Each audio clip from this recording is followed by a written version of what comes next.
Count me out, go and say whatever you want.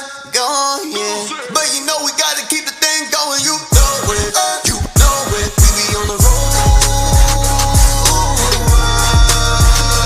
Everybody know we going alright. We be on the road. Everybody know. Now tell me you know it, you know it, know it. We be on the road, can't stop the work till we make the living waters flood the whole earth. If you ain't tryna be a party, you can kick the dirt. You got faith without work, show me what it's worth. Ain't tribulations and trepidations, we found it home. He send the angels, they keep us cool when the heat is on. So while the heathen competing, we take the Iron Throne. He'll come and tread upon they land like a firestone.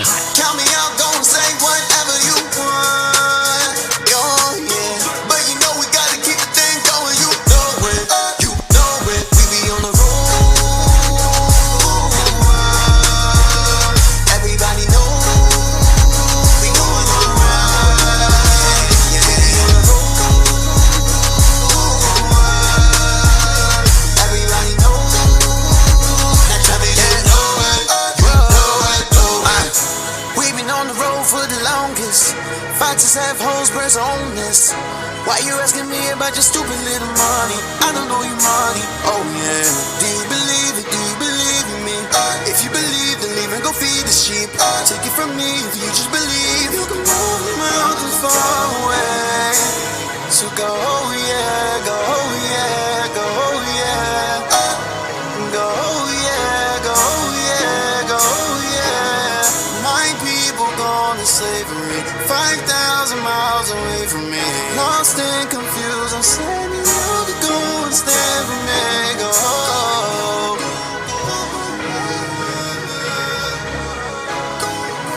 So we going all around the world.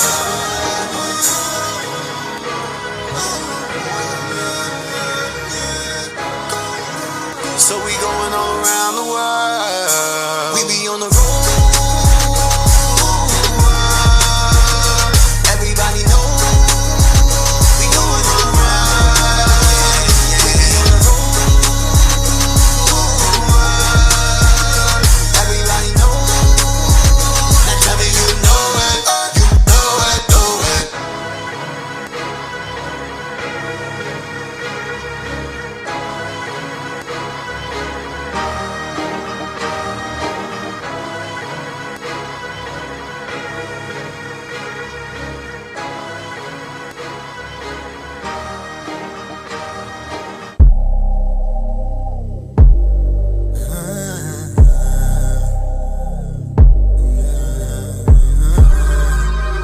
Yeah.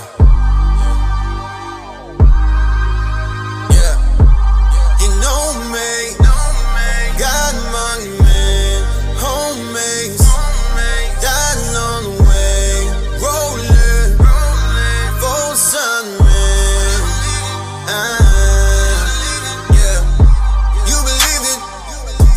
They put chains upon me, man. Don't believe it, don't believe it. You can check the record, man. I'm a revelator, I can tell it all again.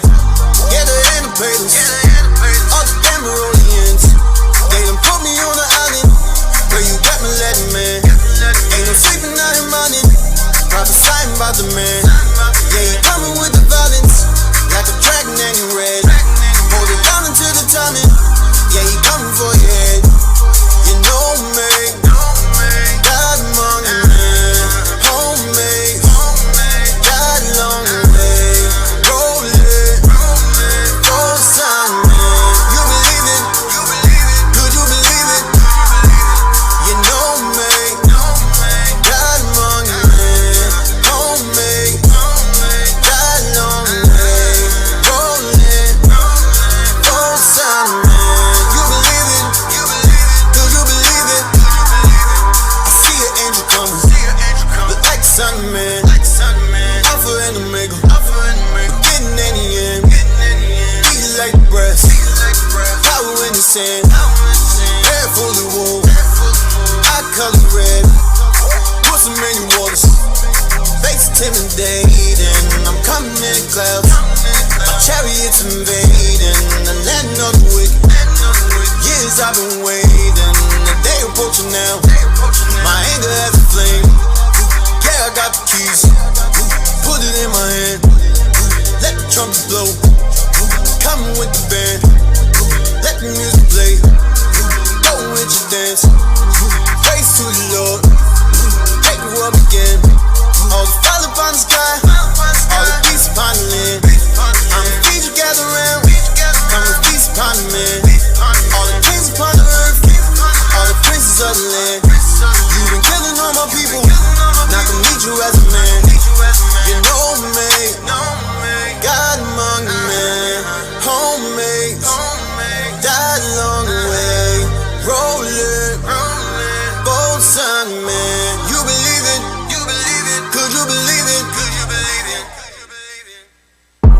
They don't believe me.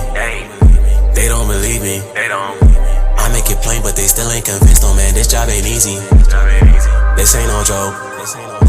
This ain't no joke. They keep playing around, they think it's a game. They do not believe me. I just been watching for days. You just been stuck in your ways, hoping and looking for change. Turns out that wasn't a phase. Hey, I'm not amazed, and I don't need your praise. Hey, running around again and again, you stuck in a maze. Came from my spot, I'm going a little wavy. They tryna stop me, yeah, they moving shady. You think it's bravery, I think it's crazy. Nothing can stop me, boy, nothing can faze me. Still undefeated, y'all couldn't face me. Could be whatever, man, Army or Navy. You think it's bravery, I think it's crazy. Nothing can stop me, boy, nothing can faze me. God among the men, homemade, died along the way, roll it, full sun, man. You believe it, could you believe it? You know me, God among the men, homemade, died along the way, roll it, full sun, man. You believe it, could you believe it?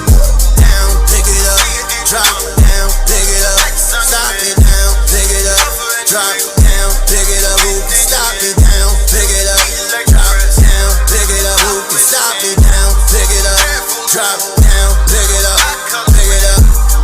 Yeah, I got the keys, put it in my hand, let the trumpet blow, coming with the band, let the music play, go with your dance, praise to the Lord. Take it what we can. Take it what we can. Take it what we can.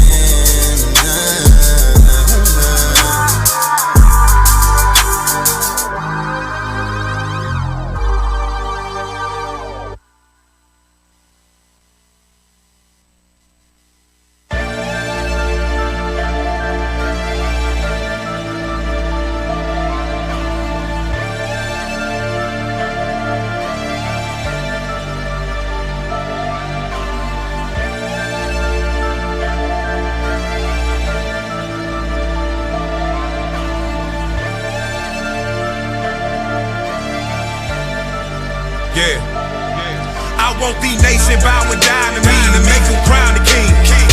Glorious sound to me, released like Jubilee. The end of poverty, angelic body me. If I leave my throne, you gonna see a different side of me. This prophecy, this prophecy, this prophecy,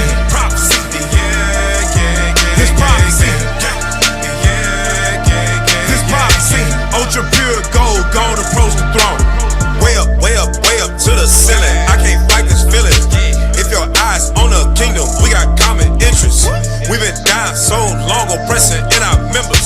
Twinkling of an eye, now watch us fly like Delta engines. Man, we beneficial when these laws, they benefit you. I got so much channel aggression towards any law official that say we not the people or any artificial that conjured up an image that is contrary to the scriptures. Arms and feet like polished brass, lightning bolts coming from his visage. You can approach the throne, but not until I extend the golden scepter. That's right, stay in line. Watch me handle mine. Bring my cup of wine and toast to the end of time.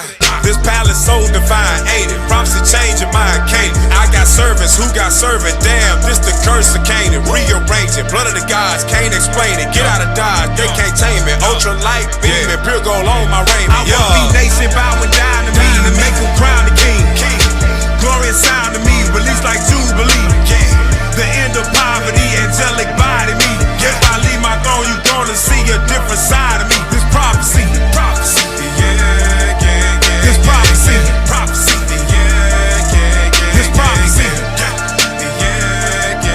this prophecy. Ultra pure gold, gonna approach the throne. I'm one of the sons of the prophets.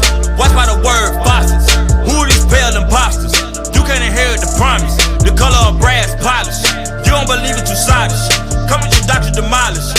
You don't want beef, sausage. Not from Earth in the planetary. Ain't it scary when the mothership landed? That's a chariot, baby. My daddy laughing so calamity with the family. That's how it happened, little baby, when you don't want listen. Oh, you pledge your position. Oh, you might get a mention. Oh, 2/3 of this henchman. Sick of these niggas, I'm sick of these dogs. You wanna play games? Pause. I swim in that water like Jaws. These Christians is chicken dog. You read the apostles of Paul and don't understand it at all. dirt crawl, never to rise up again. Yeah. Never to rise up again. The heaven they stacking they sin. The prophets is back once again and black is the I end. want DJ bowing down to me to make him crown the king. Glory and sound to me, release like Jubilee. The end of poverty, angelic body me.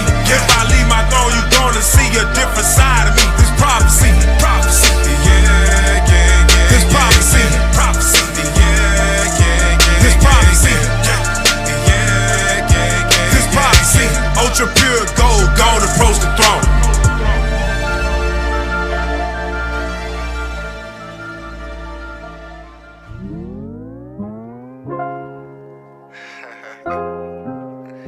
They say Ye crazy. They say Kyrie crazy. 2S. Real Jew and I can prove it. Real Jew and I. Blacks and Hispanics, this for you and I. Huh? Real Jew and I can prove it. Chosen, not recruited. Not the average human, they might label me a mutant. When you speak the truth, the Jewish media polluted. Mic and silence a cannon, but the prophets can't be muted. We undisputed. Prophecy can't be refuted. Great mysteries, we break them down and make them lucid. Wake them up from snoozing, but they paint us as a nuisance. Long as they pulling strings, the trauma gon' be acoustic. Illusion of inclusion, rebellion and confusion. Mix it all together and you got a strong delusion. That's why Charles Barkin, Shankton, a fool and Coonin. A couple stars talking, got a panicking and fuming. Make room for the real priests, we know what we doing. Truly battle tested with the oracles we fluent. Disciple means student, must study to be real.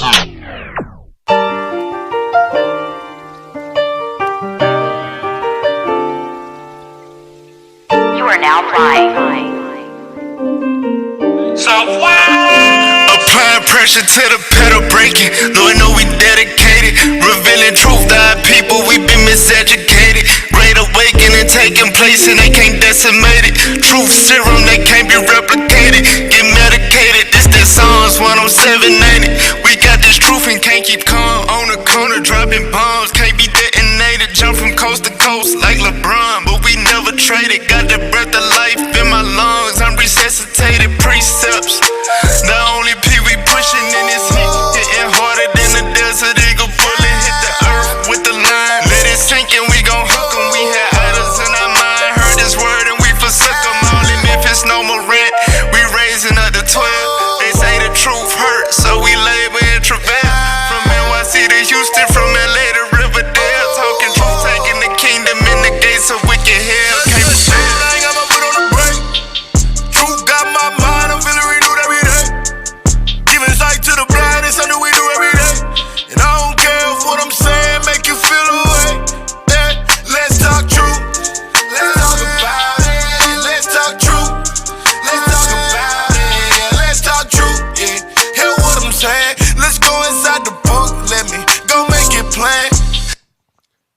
Welcome back. Another week of Let's Talk Truth. Today we got myself, Officer Emmanuel, to my right. Officer Baruch. To my left. Officer Jonah. To my slightly further left.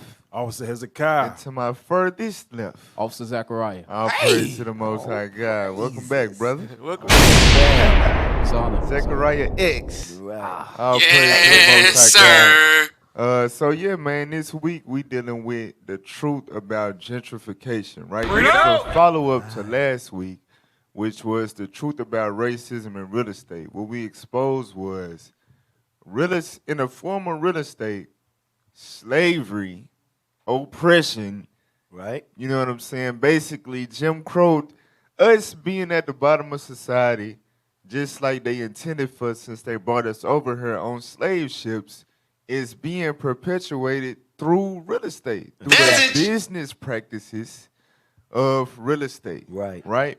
So, excuse me, this one, you know, in the morning, you know, all type of stuff, you know, whatever. Right. So, what a lot of people don't realize is, what our people don't realize is, you know, because we've been integrated Right. assimilated. We get to drink from the same water fountains per se. Sit on the same toilets. Yeah, we get to, go in the same restaurants and whatnot. And we, social media and stuff like that. We've been blinded to what's going on behind closed doors to keep them at the bottom, keep them generationally richer than us, and keep us poor. We don't see, what's going on, and it's going on through government implemented programs and stuff like that. Right. And also the injurious practices of these real estate investors and these real estate agents. That whole industry is basically what's going to always keep us at the bottom of society in America. Right.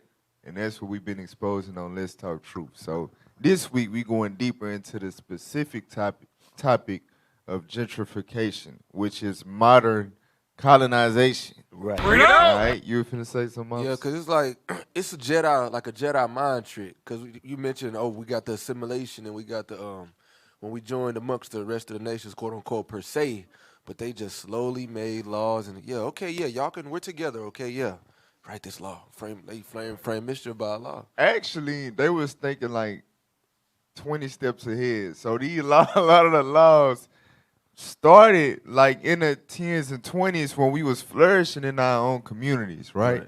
So basically, when it got to the point when they was like, all right, we'll let y'all niggas integrate with us, they already had it set up to where nothing was going to really change as far as their financial status, as well as ours. So that's really what gave them the okay in their spirit to be like, civil rights, you niggas ain't got a chance anyway. Urban renewal, and they did add, they did do all the urban renewals and stuff like that as that stuff was going on. So they did definitely add laws and policies once they did integrate us, but they was definitely thinking 20 steps ahead for sure. For sure. The scriptures say they frame mystery by law. But let's get that in Psalms 85 and 11 real quick to show y'all why the purpose of this radio show right here. All right, Psalms 85, verse 11. The book of Psalms, chapter 85 and verse 11. Come on. Truth shall spring out of the earth. God said the truth is going to spring out of the earth. And Bishop Nathaniel went over this last night. That's right. With the war between the war between the devil and the saints, right? The repenting Israelites. The devil was send a flood throughout the earth, right, to carry us away from the Most High God, right? To carry us away from the understanding of who we are and what we got to do in order to get restoration from God. Right. But the earth would help the woman, right? Through all them lies, through all them, through the media, through the secret plots, through the commotions, the popular persuasions, through all of these instruments and wiles of the devil formed against us, the earth will help us. This precept shows you what the earth, when it says the earth will help the woman, that precept show you what the earth is talking about. Right. It's saying the truth will spring out of the earth. And the truth is what's going to make us free. That's what Christ said in John 8:32. That's right. You understand? So that's why we got this radio show. Let's talk truth, because that's the only thing that can help us. That's the only thing that can help us. Right. As that's right. People, all right? So let's talk truth. All right? So look, y'all, we going to dive into the topic a little bit to, just kind of show y'all a little bit about what gentrification is. If you've never heard of the term or you don't know the definition or whatever the case, you have seen it. You have witnessed it. You have bear witness to gentrification without really realizing it. This is America. All right? It's happening everywhere, literally. Everywhere where blacks, Hispanics, and Native Americans is at, it's happening. Right. Why you think you never made it out your neighborhood? Gentrification. Well, you gonna make it out your neighborhood. Right. You gonna make it out eventually. Ain't making it out, though. right. You know what you I'm get saying? further, deeper. Yeah, they taking you out. Right. They taking your ass out the neighborhood. Right. Play that video.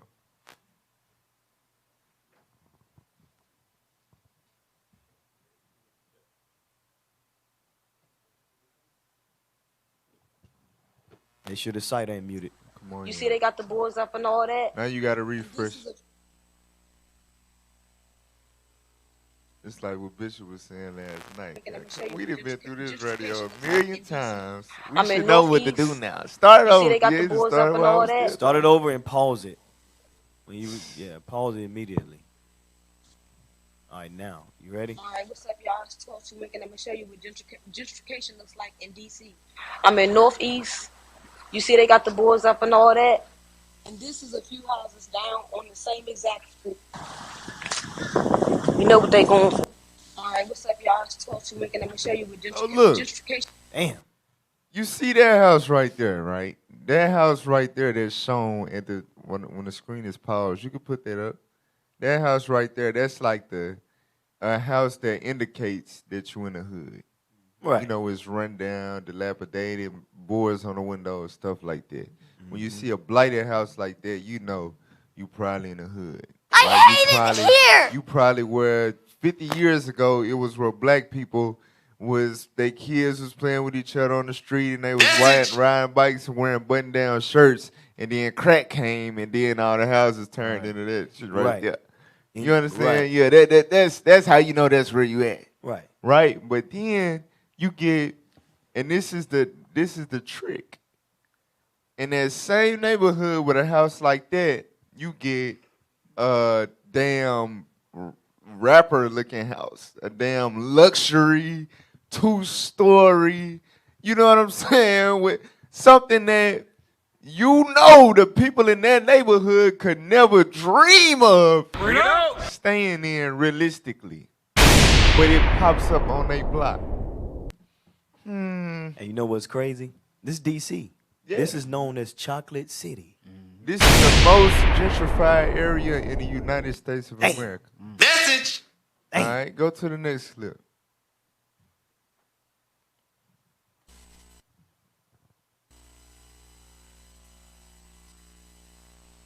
Play the cowboy.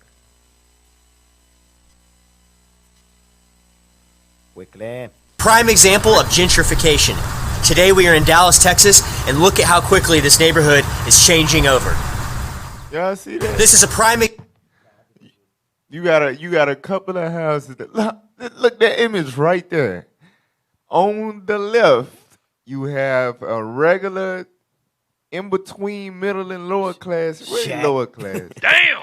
You know what I'm saying? A 2 to 3 bedroom house. Right. That looks, 60 plus years old. Right beside it, you got a house that will probably appraise at least 5-6 times as much as that house beside it. Right. You understand? That's not, and like I said, that's the trick. Because some people will argue that gentrification isn't that what you guys are asking for? You're tired of your community just looking beat up, and so don't you want to? But they know what the hell, and we're gonna get into it, right? It's a chess move, but it's really not chess because it's not that deep and it's not that complicated.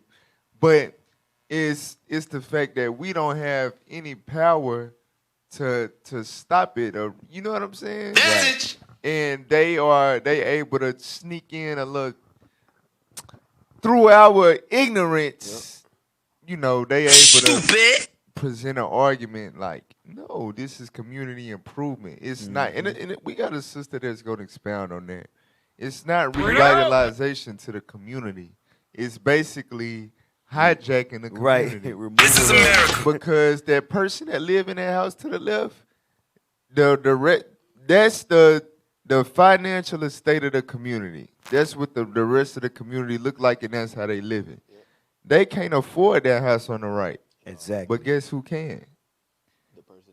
The rich people that live in the suburbs. Right. Give me my money. So that urban community that's more than likely closer to the inner city where they left us due to white flight and urban renewal in the 50s and 60s, the white people like, That's the good part. Well, because in the 50s and 60s, it was like bitterness and spite. Like, oh, yeah, we just don't like you niggers. We don't want to be around you niggers. Right. So they went to the suburbs. They went to the outskirts of the city and left us in the inner city you know what I'm saying, and cracking all that, and we eventually rotted out and became what we became. Then generations later, it's like, we've learned to coexist with you niggas enough, and y'all don't know what y'all got. The area, the potential, the business, what y'all can do if y'all just clean up y'all communities and decrease the crime and murder and stuff like that. Y'all don't know what y'all got. Mm-hmm.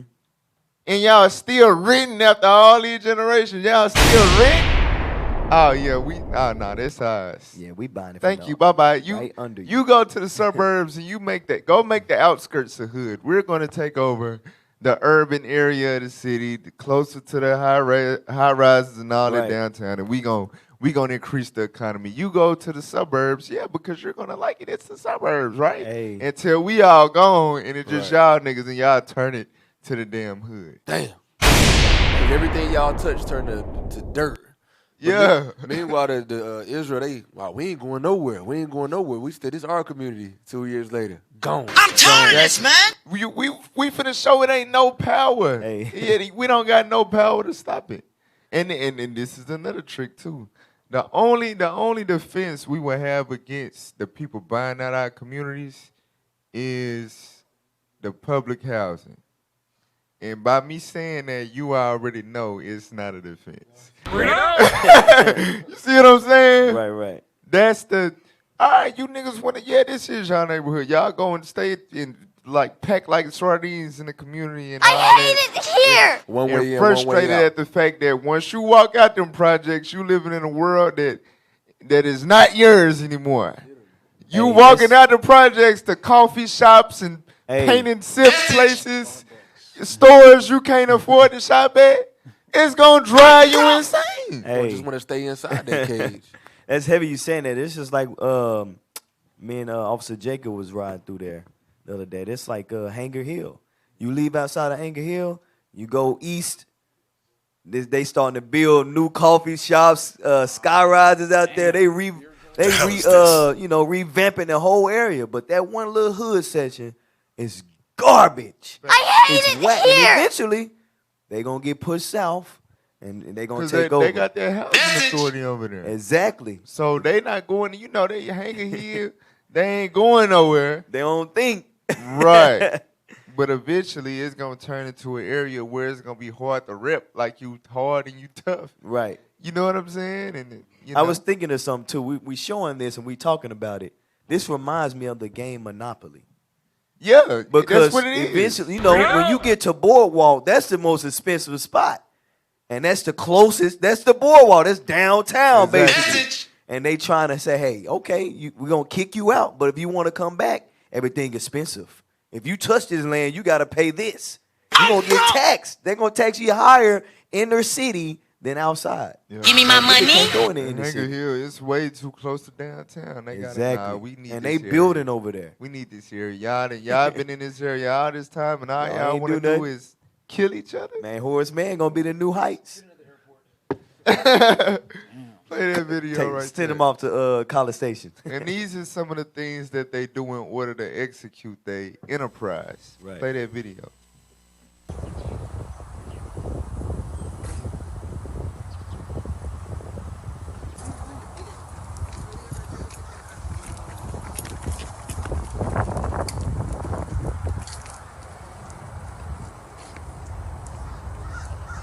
Y'all seen that, right? Yesterday's price is not today's price. Y'all look, it went over y'all head. Play it, let it play again. Yesterday's price is not today's price. What? The price at AAM for that house, $180,000. White women jog in the neighborhood. 5 minutes later. What the hell is this?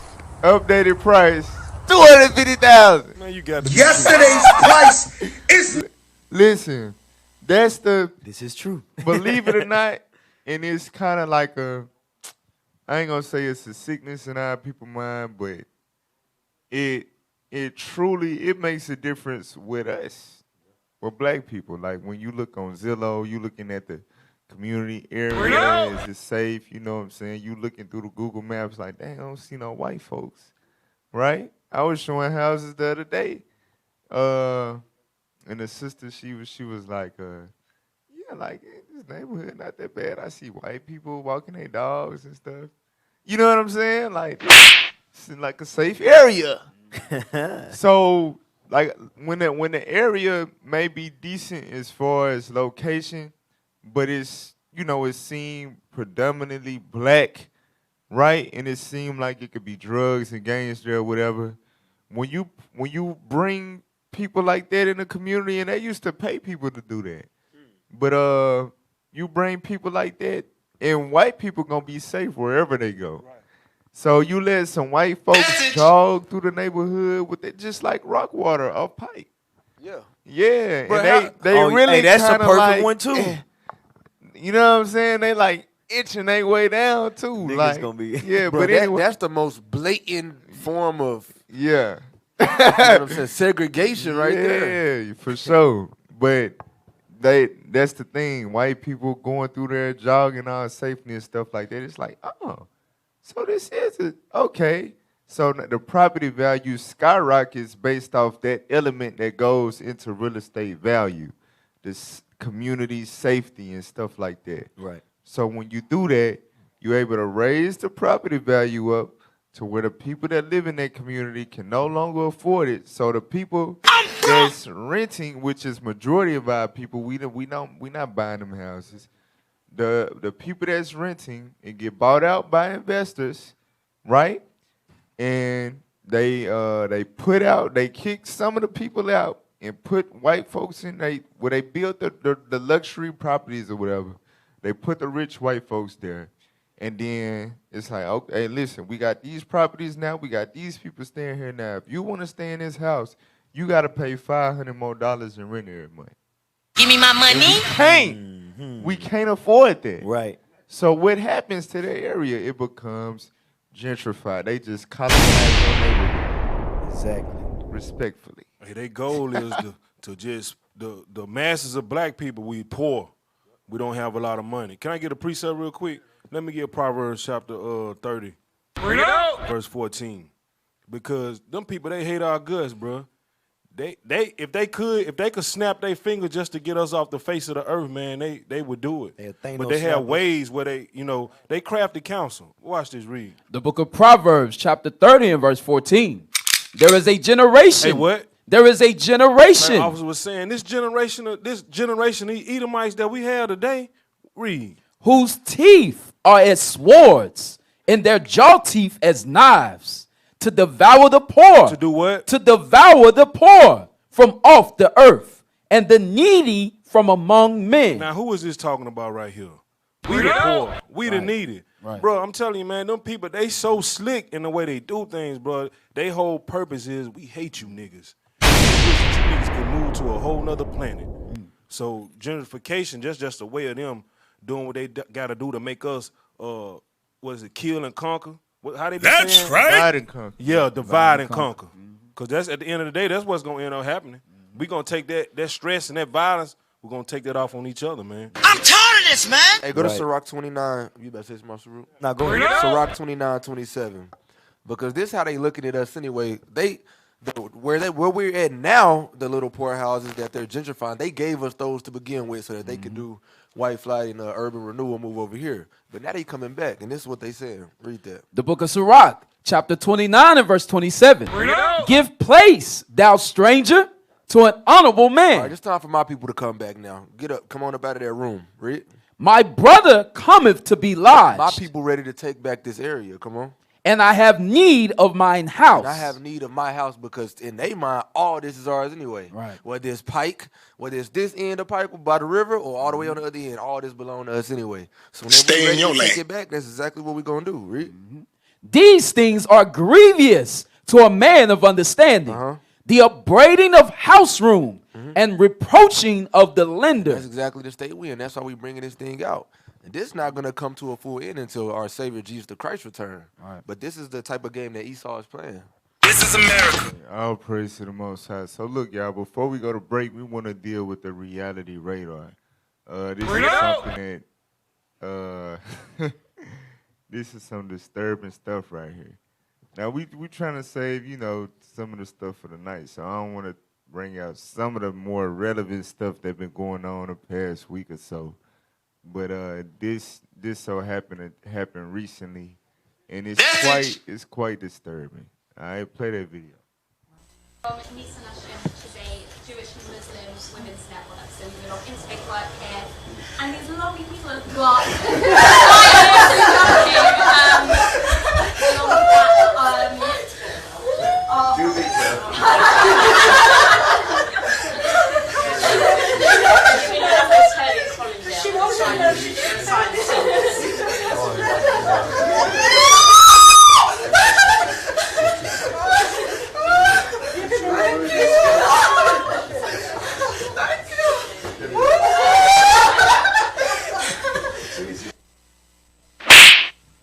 Benjamin. Oh my God. She literally got down on her knees and kneed her way to him. Like she didn't even get on all fours or crawl. Like she walked. Come on, man. She kneed Hey, her by the way. way, that's Benji, bro. And then like hugged him like down there. You know what I'm saying? Like Yeah, like she wanted to go, finish. she it. might well go cost 3,000 of them or something. Damn. Hey, That's what she really wanted. I was saying, sister just commented, Lord have mercy, Charles is my baby daddy. You horse? It's Judah. So, That's hey, not Judah, bro. That's Benji, bro. Well, you know what it is, though. It's like this is Jesus. This is royalty. This is Yeah. Come on rulership, now, this dawg. is power. She never in her life did that towards a black man. Never. See Not what I'm even her saying? husband. He probably black. Yeah. Get She that don't in- even. Yeah. Go ahead. Nah, what you finna say? She don't finish him. She don't get down there like that for her husband. Hell nah. But that white man, he can get Tired. it. You know she at work. He Damn. can get it. Damn. Tired. Go to Isaiah 51, man. Go to Isaiah 51. Oh, so everybody say I'm tired from work. That's why she tired from work. She on her knees for a white man. Damn. Isaiah 51:23. The book of Isaiah, chapter 51 and verse 23. But I will put it into the hand of them that afflict thee, which have said to thy soul. Right, so the people that afflicted us have said to us spiritually in many different ways, in many different forms, this is what they've instilled in the so-called blacks and Hispanics. Watch this, read. Bow down. Do what? Bow down. You see that? Damn. So, like, they persona, how they've been able to exalt themselves and establish the vision of them being God's people, of them being royalty, you understand, of them being, you know, basically any type of representation of real power in the earth. Our, you know, the thing that our instinct tells us when we see them and when we are around them, especially those that are in authority, our instinct tells us that we need to bow down. You understand? Right. Like, because we want favor from them. We want acceptance from them. You understand? Right. That's what we want from them. So in order to get that from them, because they have no love or respect for you, you have to bow down. You understand? Read on. That we may go over. That what? That we may go over. That we may trample over you. That we may step all over you. Do whatever we want to do to you. Read on. And thou hast laid thy body as the ground. And God said, you Israelites, you have laid your body as the ground. Damn. That's your response to them telling you to bow down. You, yes, sir, master. You get right down on your knees. Damn. On your knees. Now we just Get do down, it. girl. Go ahead. On your knees. Now we just do it. It's like a generational habit. Yeah. White people walk by, you know how when you beat a dog enough, they don't even look you in the eyes. Hey, That's she how we should are. be disowned for that, man. Yeah. Finish that verse. And as the street to them that went over. So we have become as the ground, as the street. We become the dirtiest, dustiest nation of people on the planet from bowing down and laying down to the people that's really the dirtiest, nastiest, vilest, profanest people on the planet. Congratulations, you played yourself. Imagine Just imagine you bowing down to the most basest people on the earth. Damn. Like, imagine how dirty the bottom of their feet is. They coming out the caves. Man. They coming out the Caucasus Mountains with some nasty fungus ass feet, and you have become the ground to their feet. Mm-hmm. You have bowed down to that. So just imagine how filthy we've become through that submission. Damn. Get that real quick in Ecclesiastes 10. Ecclesiastes 10:7. The book of Ecclesiastes, chapter 10 and verse 7. I have seen servants upon horses. So Solomon was a prophet. He saw in the spirit that the people that were servants during his time, the people that Solomon had in subjection, was so-called Caucasians amongst many other nations. He knew that, like, their status in the earth at that time, during his time, was servants. Mm-hmm. He said, I have seen servants upon horses, meaning in positions of power. Mm-hmm. You understand? Right. Giving commands and orders. These was just servants. That's right. They on horses now. They on the nag now. Go ahead. And princes walking as servants upon the earth. And the people created and ordained by God to rule, because prince, I know we think of prince as Lord and a king, but prince literally just means power. That's why Christ got the title of king and prince, because it's really the same thing.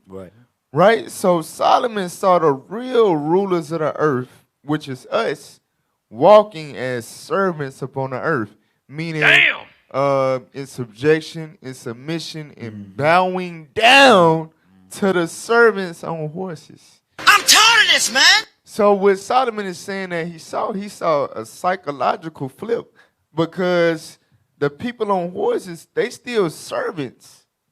You understand? Like, they still, Genesis 25, they are what God made them to be. The elders shall serve the younger. Right, exactly. Their spirit is meant to be servants.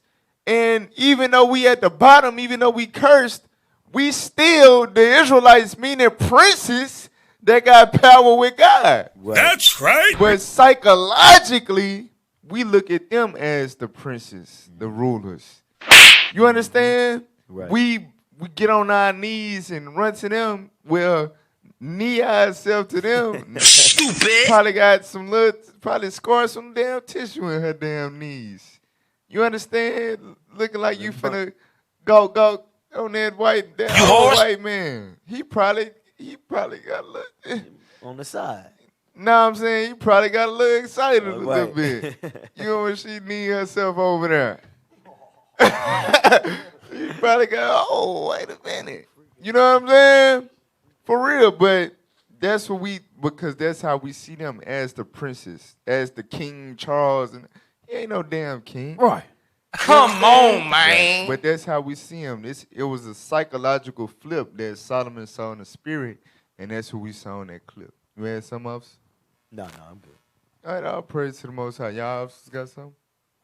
All right, we're going to go to break. When we come back from break, we're going to fully tackle and tap into the topic for the day, the truth about gentrification. Right. All right, modern day colonialism. All right, so don't go nowhere. We're going to be right back with more on Let's Talk Truth.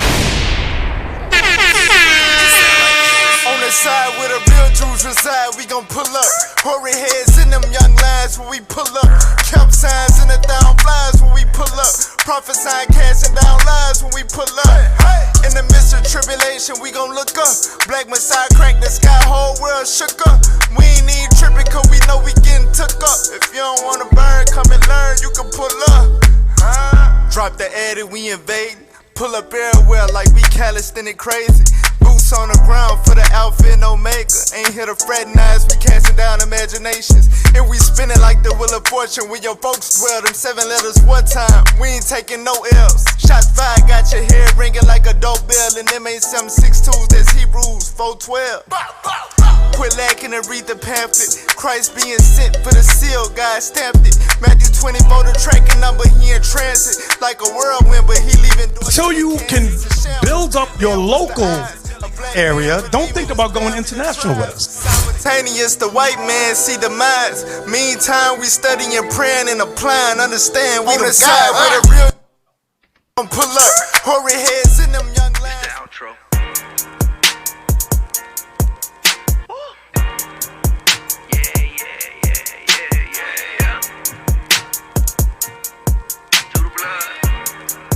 Look, hey V, yeah, line them up. I be in my bow, but I ain't got nothing else to do. You might live your life like you ain't got nothing to lose. I'm gon' stick with God, I ain't got nothing else to prove. I'm just being patient for the day where we gon' rule. A hard head make a soft. Boy, you know that the prophets trying to teach you, but hey, you ignore that. Everything you do on earth and heaven is recorded. Judgment day is coming, ain't no way we can avoid it. Still in your sins, but pretend like you righteous. Can't refute the scriptures, but you still try to fight it.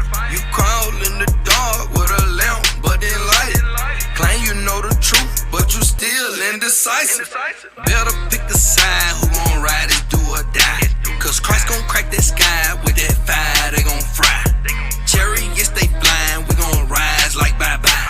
The other nations, they gon' have to pay for all them lives. True story, Babylon, yeah, it's coming down. Better not celebrate Esau holidays when they come around. We the real Jews of the Bible, they hate, we know it now. They can't, they know it now. Come with that false doctrine, we gon' throw it down. It won't be no peace until the day we get salvation. Yeah, 12 tribes of Israel, they the chosen generation. We scattered around the world in several locations. God gave us the promise, that's my motivation. Moving in the spirit, trying to leave behind my flesh. Damn, here come a test, I know it's gonna take my best. The devil trying to get me, trying to hit me with the flex. Trying to knock me off my spot, cause he knowing we got net. Judah be my tribe, catch a vibe, yeah, that's nice. Got the blood of Christ, I feel like a lion. Holy hill of Zion, we ain't never dying. We gon' stand tall in the end like a giant. True nation, one blood, we stand on that rock. We come from that stock, don't act like you shocked. We on God's mission till it's sold up or on lock. The heathen, they might be on top, but they on the clock.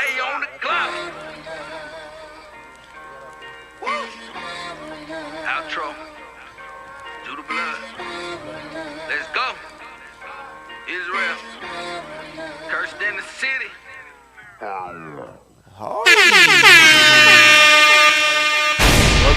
Welcome back to Let's Talk Truth. Alright, talk real quick. Hey, all praises. So, hey, I know some of y'all wondering where that music at. All right, that second song was Judah Blood on SoundCloud. The first song, go right now and follow Area 144 on SoundCloud right now. Right now. Hey, if y'all want to hear Officer Manuel rap, that's the place to do it. That's right. Yeah, we got music coming. Hey, turn the camera to this brother. Man, how I feel to be back on the show, man? Oh, it feels great. It's an honor. It's a pleasure, to serve the Most High God. All praises. All praises to the Most High. Say, as y'all know, we about to go into the truth about gentrification. Y'all got the warm up. We touched on a few different things, but hey, we about to get to it. All right, all praise to the Most High. So yeah, like we explained, right? And the purpose of this radio show is to go into these things that the typical urban radio show won't talk about. Right. It's easy to, talk about entertainment, the same old rap and athletes and, the stuff that our people fully endorse themselves in, right? But it's has come to a time in which, because black people ain't going to the library, black people ain't going to Barnes and Noble, right? Black people ain't going and reading no books. Black people on the internet. Black people on social media. They watching either shorts or they watching podcasts. Or, you know what I'm saying? Stuff like that. Exactly.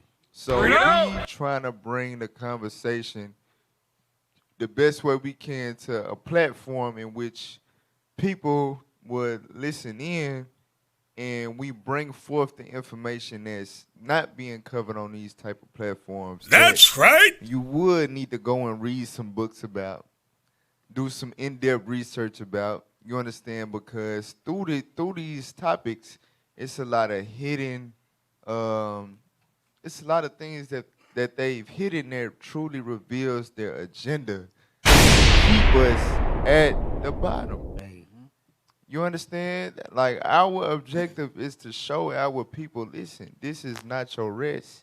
This is not, you have not made it. You are not free. You understand? You have not made it. You are still, in their eyes, in your position in society, you are still subservient as you were on the plantation. This is America. You got to think, they've gotten you have gotten more wealthier in the sense that we got houses now, right? We got properties now. Black people, we got good jobs now, right? But think about it. On a plantation, the level they was at on the plantation and the level you was as a slave, we've made it to a certain point, right? Right. But look at how much richer they got and wealthier they got. So the levels have not changed. You literally went from, it was like this to now it's like this. Right. You see what I'm saying? Like, yeah, you came up, but in your come up, they went up 10 times more. So really, it went from this to this. Damn. It really got worse on the cool. It's just another thing that gives us an illusion of inclusion is, you know, the remnant of black people that break the mold and really become rich. It's some rich black folks, and you got a few little rich black communities. But even them, it's a documentary on it too. Even those rich, prominent black communities, even they, you know, kind of losing a little bit. Right. You know, as far as being fully black, now they kind of being gentrified in a sense, right? Damn. But yeah, so that's the purpose of us doing these topics. So don't sleep. Don't you know, look at it as a light thing. Once you know this type of information, you would come out of the matrix. You can no longer be fooled. You can no longer be lied to, and you can no longer be convinced or persuaded that this country has changed in the sense of us giving equality. This is America. It's a place for us to embrace as home. This is not home. It's not. They wouldn't treat you like this if this was home. I hate it here. So let's go and get into the topic. Go ahead. Let me get one scripture real quick. Hey, Zephaniah 2:1, because it's important you talking about the why we speaking about what we speaking about, because we, like you said, we don't go to the library and read these things. And what's happened is the other nations, specifically the white man, don't want us to. They're not allowing our eyes to see those things. So we continue to have that same cycle of basketball, hip hop, basketball, hip hop. It's all them the only two things we looking at. Or football, my bad. I forgot about football. Negro love to run. But that's it. But watch what the Bible says. Read that. The book of Zephaniah, chapter 2 and verse 1. Gather yourselves together, yea, gather together, O nation not desired. We are the nation that's not desired. So it's our mission to make sure we make our people aware of the conditions of what's going on so that we can gather. Because segregation should be a thing. We should separate ourselves, but we integrate it. But the Bible tells us to segregate right here. It says for us to gather together because nobody desires us. They want us to continue the cycle of the oppressed. Stay in your lane. We can't do that no more. So we making sure they are aware of everything. Hey, officer, just like officer was saying at first about the point about with black people, we got some black people that's, you know, they running the bag up, but this white man's so crafty to where they trying to get, she losing her mind. Let's control her money. Right, Wendy Williams. Right. Yeah.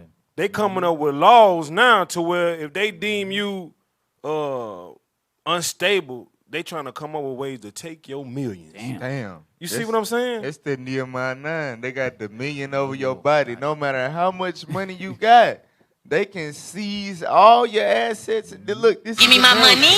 Hey, this not your country.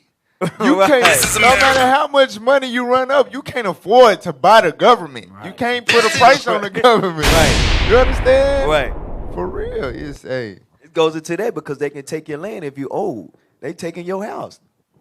Yeah, if you old enough, okay. Well, she can't live in a nursing home. Your black ass. Right. Wait a They minute. say we need an airport right here with your $40 million mansion at, and we'll give you $2 million. She too old. She ain't got no family.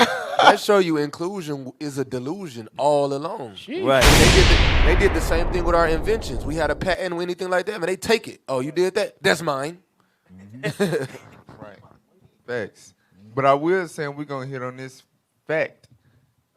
We play a big part into gentrification being a thing as well. We're gonna get on that, but play that video. All over America, neighborhoods are changing. Older places are becoming revitalized, redeveloped. There's probably one close to you. This is known as gentrification, renovating or improving an area to raise its value to middle-class standards. Now, the process can take a while, but it'll create new houses, trendy restaurants, hip coffee shops. It'll increase property value. That's right. So just hearing that, it'll bring this and that and this razzle dazzle. Isn't that what you want? Mm-hmm. What's bad about that? See all the way. Right? It sounds good, like. Right. But not really. Black people don't give a damn about no damn coffee shop. You know what I'm saying? Man. But, you know, basically it beautifies the area. It raises the property value and all that. Okay. Keep reading. I mean, you know. It's not to love. Well, for many residents, it's not so great. With the process of values going up and the lack of affordable housing and the inability to keep up with the increasing cost to live, it'll eventually displace many lower-income families. Y'all heard that? It'll eventually displace.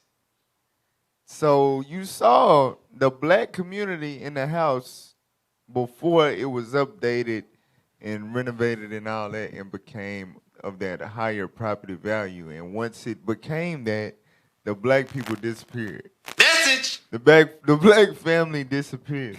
Right. Damn. You understand? It's called displacement, and we're going to get into that too. But the Bible speaks about that. Bring it up. Get to Deuteronomy 28 and 30. This is gentrification in the Bible, and this is what God said would happen to the Israelites. All right, read that. The book of Deuteronomy, chapter 28 and verse 30. Bring it up. Thou shalt betroth a wife, and another man shall lie with her. Come on. Thou shalt build an house. To do what? Thou shalt build an house. You shall build an house. Now, this is how Egypt was built. This is how a lot of captivities was built.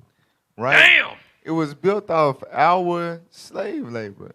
This is America. Freed slave contribution. You understand? Right. We would build a house now in terms of modern terms, right? Meaning we would dwell in these communities for generations. And then what? And thou shalt not dwell therein. So then you then got this neighborhood tatted on you. Damn. You had all type of memories. Right. You know what I'm saying? All of that just for whenever they get ready, they come in there and it takes on a whole nother identity. Congratulations, you played You're yourself. not dwelling there no more. Even if you do stay there, it's not the same. And we're going to get into that too. It's not the same. So it's you not dwelling in the same place, even though it's the same location. Damn. You understand? Exactly. They can remix your whole neighborhood whenever they get ready. And they know that's going to eventually take a toll on you for you to get the hell out. But keep playing, though. That's why they mentioned earlier. Displace many lower-income families. Y'all ain't hear him start talking on them. What's wrong with y'all? Nah, Go back a few seconds. I bet you said that. That's why they mentioned earlier in this. They say this can take a while. Right. And that's what they doing. They playing along. It's Monopoly. Slowly. It's Monopoly. Get out of I here. can ask a question to you. Go ahead. Because you're a real estate agent, right? So the coffee shop came first, right? Like the buildings and the companies and the businesses, that comes first, right? So that's the You have to have attractions to Right. bring the Right. rich white people in. Right. Like you got to give them something to do when they get there. right. You know what I'm saying? So, but in black people mind, like they making that for them. Like, oh yeah, see, they making our area better, but really, Right. you next. Right. Got you. It's a gift. It's a gift destroyed the heart. Like basically, like we need more stuff over here, but really what it is we need to create and generate those things for ourselves. But when they bring it to our neighborhood, it goes over our head. It's like they not bringing it there for us because we can't even afford to go there like that. They bringing it there for people there's other places that got that same thing in other places to come to that place. And when they come to that place, what they spend on housing and all of that, you can't spend the same. So, you know what I'm saying? It's really like they taking over your area. That's the first sign of them taking over your area. You know that's heavy because when you look at the population of Little Rock, it used to be like 189. It was sitting there for like a decade at least. Now it's like 202, almost 2. It's creeping up. It's like, who coming in? Who coming in? What are they doing to the city now that people are wanting to come here? Message. We see what's happening. This is what we're talking about right here. Yep. Well, increasing cost to live, it'll eventually displace many lower income families. Most often damaged by this process, minority groups. You see, for many, urban renewal, it can mean minority removal, and there are potentially more negative outcomes for existing residents than benefits. In most places, gentrification is inevitable as society moves forward. all right. So yes, and we covered that last time. Urban renewal is Negro removal. Damn. That's what it is, and that's the element that comes with gentrification. Damn. All right, go to the next video. Did you have the definition of placement on there? That thing is heavy, man. What, Displacement. Yeah, put displace on the screen real quick. That thing right there. Just displace. DISPLACE. DIS.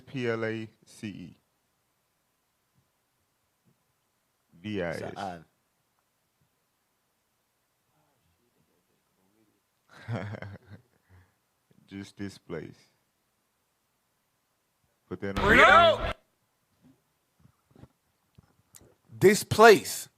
Take over the place, position, or role of someone or something. Wow. Damn. Synonyms. You want to read the synonyms? Or about the next, let's say force, lead their home, or Yeah. Well, cause something to move from its proper or usual place. Third definition. Force someone to leave their home, typically because of war, persecution, or natural disaster. Get the arrow on the top one. Hey, it's for war. It's a war going on. Right. Replace. Take the place of. Take over from. Supplant. Supersede. Succeed. Override. Crowd out. Get that in Micah too. We pulled it last week, but right. This is what it is. Man. And Negroes, we don't look at definitions. This thing right here, they say these words, displace. Oh, it's just to change them. The hell is it's this? To take over what you got. Read that. The book of Micah, chapter 2 and verse 1. Woe to them that devise iniquity and work evil upon their beds. When the morning is light, they practice it because it is in the power of their hand. And they covet fields. They do what? And they covet fields. The word covet means to desire something that doesn't belong to you. Right? Now there is a positive covet when you want to like go under the wing of somebody and learn something. Like a brother may have a gift of carpentry and you covet that gift. That's right. Right? But the evil covetousness is when you want to take something away from somebody that they have. You don't want to learn what they have. You want to take what they have. You understand? So that's what the so-called white man does with us. They don't covet our neighborhoods in terms of we want to make our neighborhoods like theirs. You know what I'm saying? Like we want the hippie hop stuff in our neighborhood too. No, that's not the covet that it's talking about. The covet that is in their mind is, dang, they got this land, this location.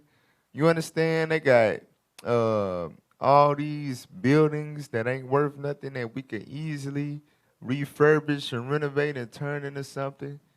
You understand? Right. That's the covet that they've done throughout history, starting with the Northern Kingdom, starting with Stay in your Gad, lane. Reuben, you know what I'm saying? Issachar, all of that, right? But urbanly speaking, our communities, the same communities that they white flighted and left us in because they hated our guts. Damn. Them same communities, they look back and they're like, damn, they closer to where we could be to bring more people in to increase or boom our economy. Mm-hmm. You understand? White people wouldn't want to move to Little Rock to have to travel 30 minutes to the downtown area. Bring it out. You see what I'm saying? Like we got to move to Chanel to go to the Clinton president with that Clinton Library. Nah, the Clinton. What's the street? The River Market. The River Market, yeah. Yeah, I don't want to have to. If I move there, I got to move to Chanel, which is 30 minutes away from the River Market, which is why I would move there. No, I want to be close to the River Market. Mm-hmm. Give me that Hanger Hill thing over there. Yeah, that's just right across the. You know what I'm saying? Give me that. What's that? The Roosevelt, the Dunbar. Man, man. Come on, man. Lighten that up a bit, and I'll come out there. I'll invest. I'll come to your city and we'll make it with its, Right. You know what I'm Get saying? these niggas out of here as quick as you can say butterscotch. Yeah.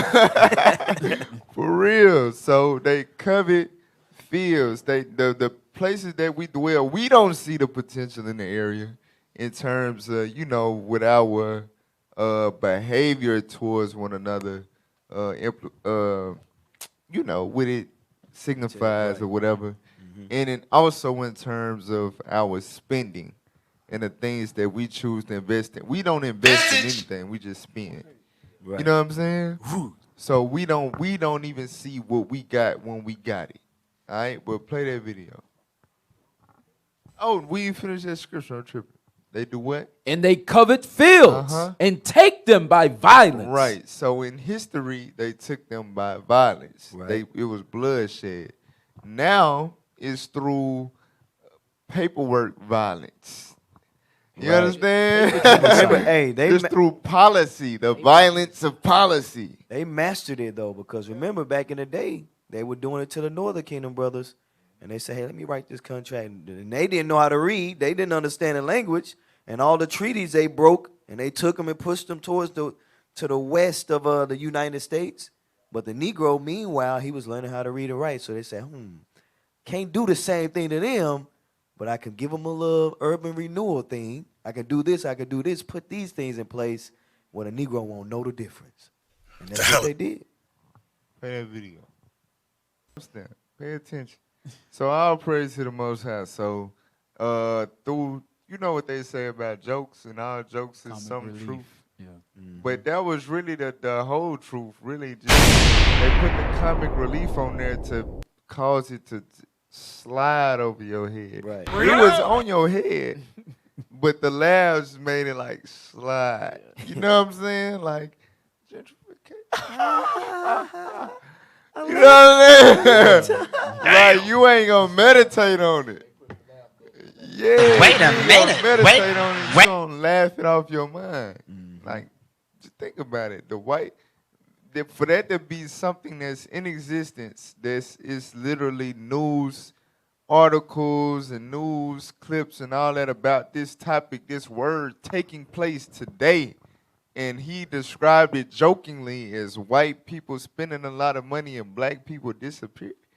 That sounds like a problem. That sounds like an issue. The hell is this? It is, right. So, again, that's why we gotta, let's talk truth.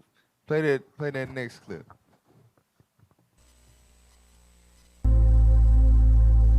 I see gentrification almost as the opposite trend of what happened in the 50s and 60s, where the white urbanites largely fled the cities to the suburbs to leave an underclass of urban poor inside the cities. And now that is reversing with white people moving back to the cities as it becomes a cooler, hipper, safer place to live, pushing out now the people of color who had now 3-4 decades to establish the communities in these urban cores. There was Y'all see that, right? That's what we've been saying. Like, it's literally like a flip-flop. Like, you niggas, y'all can just have this. No, never mind. Give it back.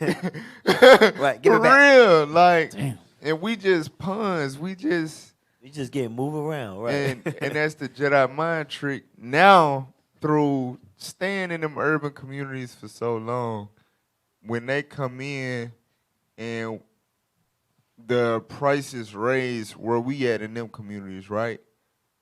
Then it's the suburbs seem to become cheaper, but it's not really becoming cheaper. It's just where you at got more expensive. Damn. But now you looking at it like, oh, well, it's cheaper to live in the suburbs. So we moving on up. So now we move to the suburbs, and then everybody that was living in the hood with us moving to the same suburb. Hey. So in 10, 20 years, it ain't the suburbs no more. Unless you have changed your mind, reformed your mind as a community, and now y'all can cause it to thrive. And then guess what they gonna do then? They gonna, oh, no, we want that. Wait a minute, we need land. we trying to get our kids to run around the yard. So it's really I'm telling y'all, it's really gonna end up being a niggas go back to the country and it's gonna farm. be some type of mass. It's already mass genocide, like the Planned Parenthood, the pandemics, and all this stuff like that. Like, and gentrification is another form. It's showing you what their mindset is headed towards. Like, it's really, we gonna get rid of you niggas. This is America. We don't want y'all in the suburbs, and we don't want y'all in the urban communities near downtown. We got the potential to make all this economic, capitalization. Right. So we don't know where to put y'all. Hey. You will know where to put y'all niggas. So in the jails getting too full, overcrowded. Right. You know what I'm saying? The graveyards get too. What they gonna do? Remember, look, they trying to run the whole industry. They want to keep the farmlands because they want to make the money off of that. Like you saying, they don't know where to put the niggas. They gonna start doing damn heart and skin transplants. They gonna try to transform niggas into white folks. Or push them to Mexico. But you can't put nothing past them. For real. Hey, think about this too, because he mentioned, Eddie Murphy mentioned. I'm sorry. That's another thing that's on the rise too, though. Human trafficking. Right. For real. Yeah, take these niggas. Yeah, like, nah, bro. It's getting ugly.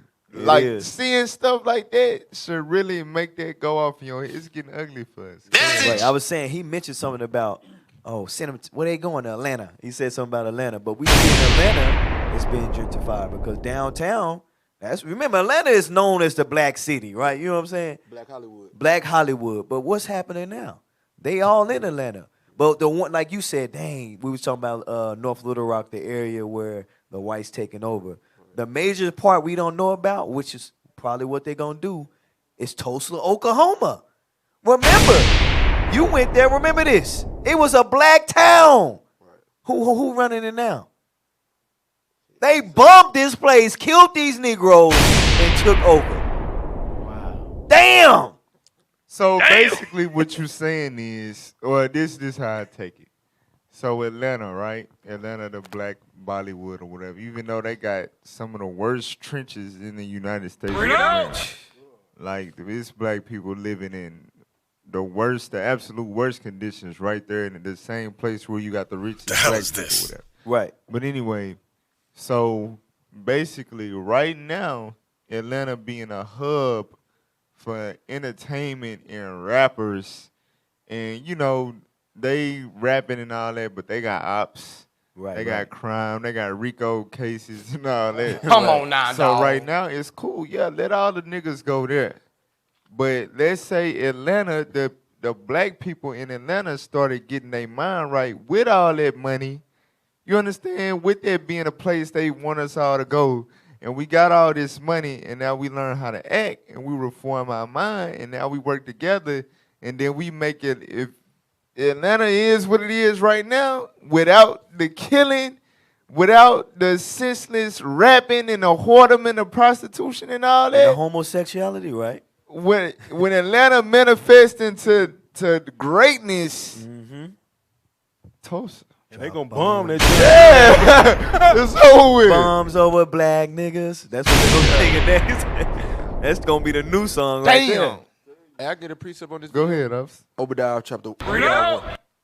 Read verse 1 and then read verse 5. Read verse 1. The book of Obadiah, verse 1. The vision of Obadiah. Thus saith the Lord God concerning Edom. Concerning who? Concerning Edom. So one thing our people, especially on real underground radio, the Bible lists the nations today, but it tells us what God called us originally. The so-called white man or the Jew, didn't mean to say that. The Amalekites, Israelis, so on and so forth, they make up the nation of Edom. All right? How do we identify these people? Read verse 5. Verse 5. If these. Well, read verse 4. Verse 4. Though thou exalt thyself as the eagle. Yes, the nations that exalt themselves as the eagle have the eagle as their symbol on the money, on the buildings. Everywhere you look, it's a bald eagle. That's the America's bird. It tells you who it's talking about. The white man. Come on. And though thou set thy nest among the stars. This is the first evil, wicked nation to invest in space travel. These are the first people to land on the moon. And what did they say when they got there? The eagle has landed. Come on. Thence will I bring thee down, saith the Lord. Read. If thieves came to thee, if robbers by night. God said these people are as thieves and as robbers by night. Come on. How art thou cut off?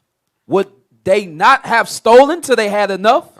If the grape gatherers came to thee, would they not leave some grapes? Just going into like where y'all was going into. It's never enough. They'll buy houses here, give y'all this. They come back, say, no, we want this too. Oh, y'all want this? We want this too. It's never enough for them. That's how we know that they the nation of Esau, of Edom. Facts. Big facts. All right, play that next clip. Gentrification is not wanting to visit the place you grew up because there's nothing you can relate to anymore. Gentrification is seeing the store owners you loved lose their businesses. Gentrification is seeing efforts being made to satisfy the comforts of new neighbors and not the people who settled there for years. Gentrification is annual block parties getting shut down because the music is too loud. Gentrification is not knowing whether to call someplace home because you'll never know when someone else will try to claim it. Damn. So basically, go to Nehemiah 9:36. Basically, you see your land in a different your land in the sense of your community, your area, being taken from you in a different form. It's not Stay in your lane. It's not the old-fashioned way. Like hold that. Go to Ecclesiastes 9 and 14. This the old-fashioned way.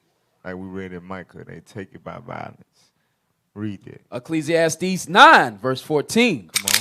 There was a little city and a few men within it. And there which came, would be our communities, right? Go ahead. And there came a great king against it and besieged it and built great bulwarks against it. Right. So they would come in the form of, we finna take this over by military force. You understand? So it's not the old-fashioned way. It's in the form of, we're going to drop this business here and that business and build these properties and that. And then you look up, you like, this ain't, you know what I'm saying? And you see more of them, less of you, and the traffic change, the sidewalks change. You understand? Stuff start to change, and psychologically, you no longer feel at home, even though that's where you always been your whole life.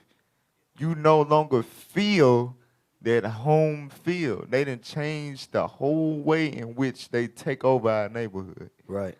All right? It's more systematic. It's more calculated. Exactly. Go to the, what I called before that. Nehemiah chapter 9, verse 36. Behold, we are servants this day, and for the land that thou gavest unto our fathers. Read that again. and for the land that thou gavest unto our fathers. So we know that this is talking about our actual land, the land of Israel, right? But like I said, you bring it to modern day, the land that was given to our fathers, meaning where we have dwelt for generations. Let's say that your family go 3, 4, 5, 6 generations in Rose City, right? There has been a pretty predominantly black community for some generations. Right. So now what you're starting to see, and I remember when I was in real estate school, my actual instructor, he was saying that he was investing in properties out there because you're starting to see more white people, right? But this the thing. You got, in Rose City, you got Broadway. You understand?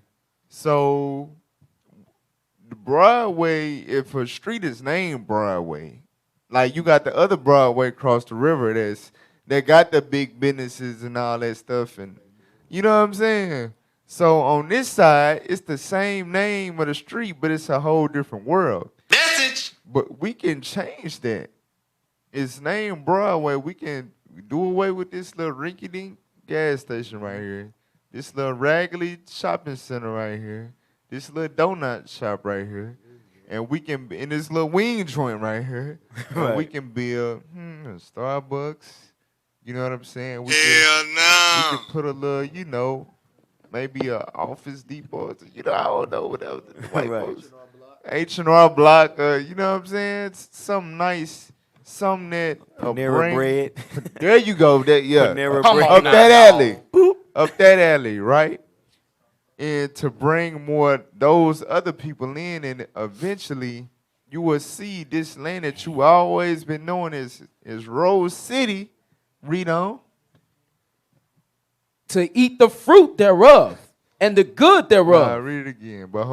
Behold, we are servants this day, and for the land that thou gavest unto our fathers, to eat the fruit thereof and the good thereof. Behold, we are servants in it. Behold, we are servants in it. They have came amongst us, Damn. and they have got up very high, and we have come down very low to the point where we no longer belong. We don't belong here anymore. This is America. You understand? Right. Imagine that with our forefathers, right? In the land of Israel. The land that God gave us. We had the temple. We had our tribes. We had our allotments of land. We had the way that we did our thing. And Babylon come and implement Babylonian government. They put Babylonian police. They put idols here on this corner. You know what I'm saying? Right. It's not home no more. This is America. This is the plantation. Right. You see what I'm saying? And that's a form of that's what gentrification is a form of.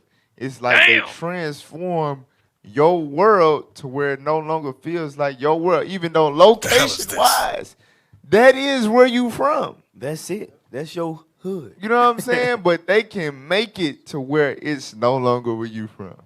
Hey, that's crazy. Hey, one more scripture then. Deuteronomy 28, verse 41. Verse 44.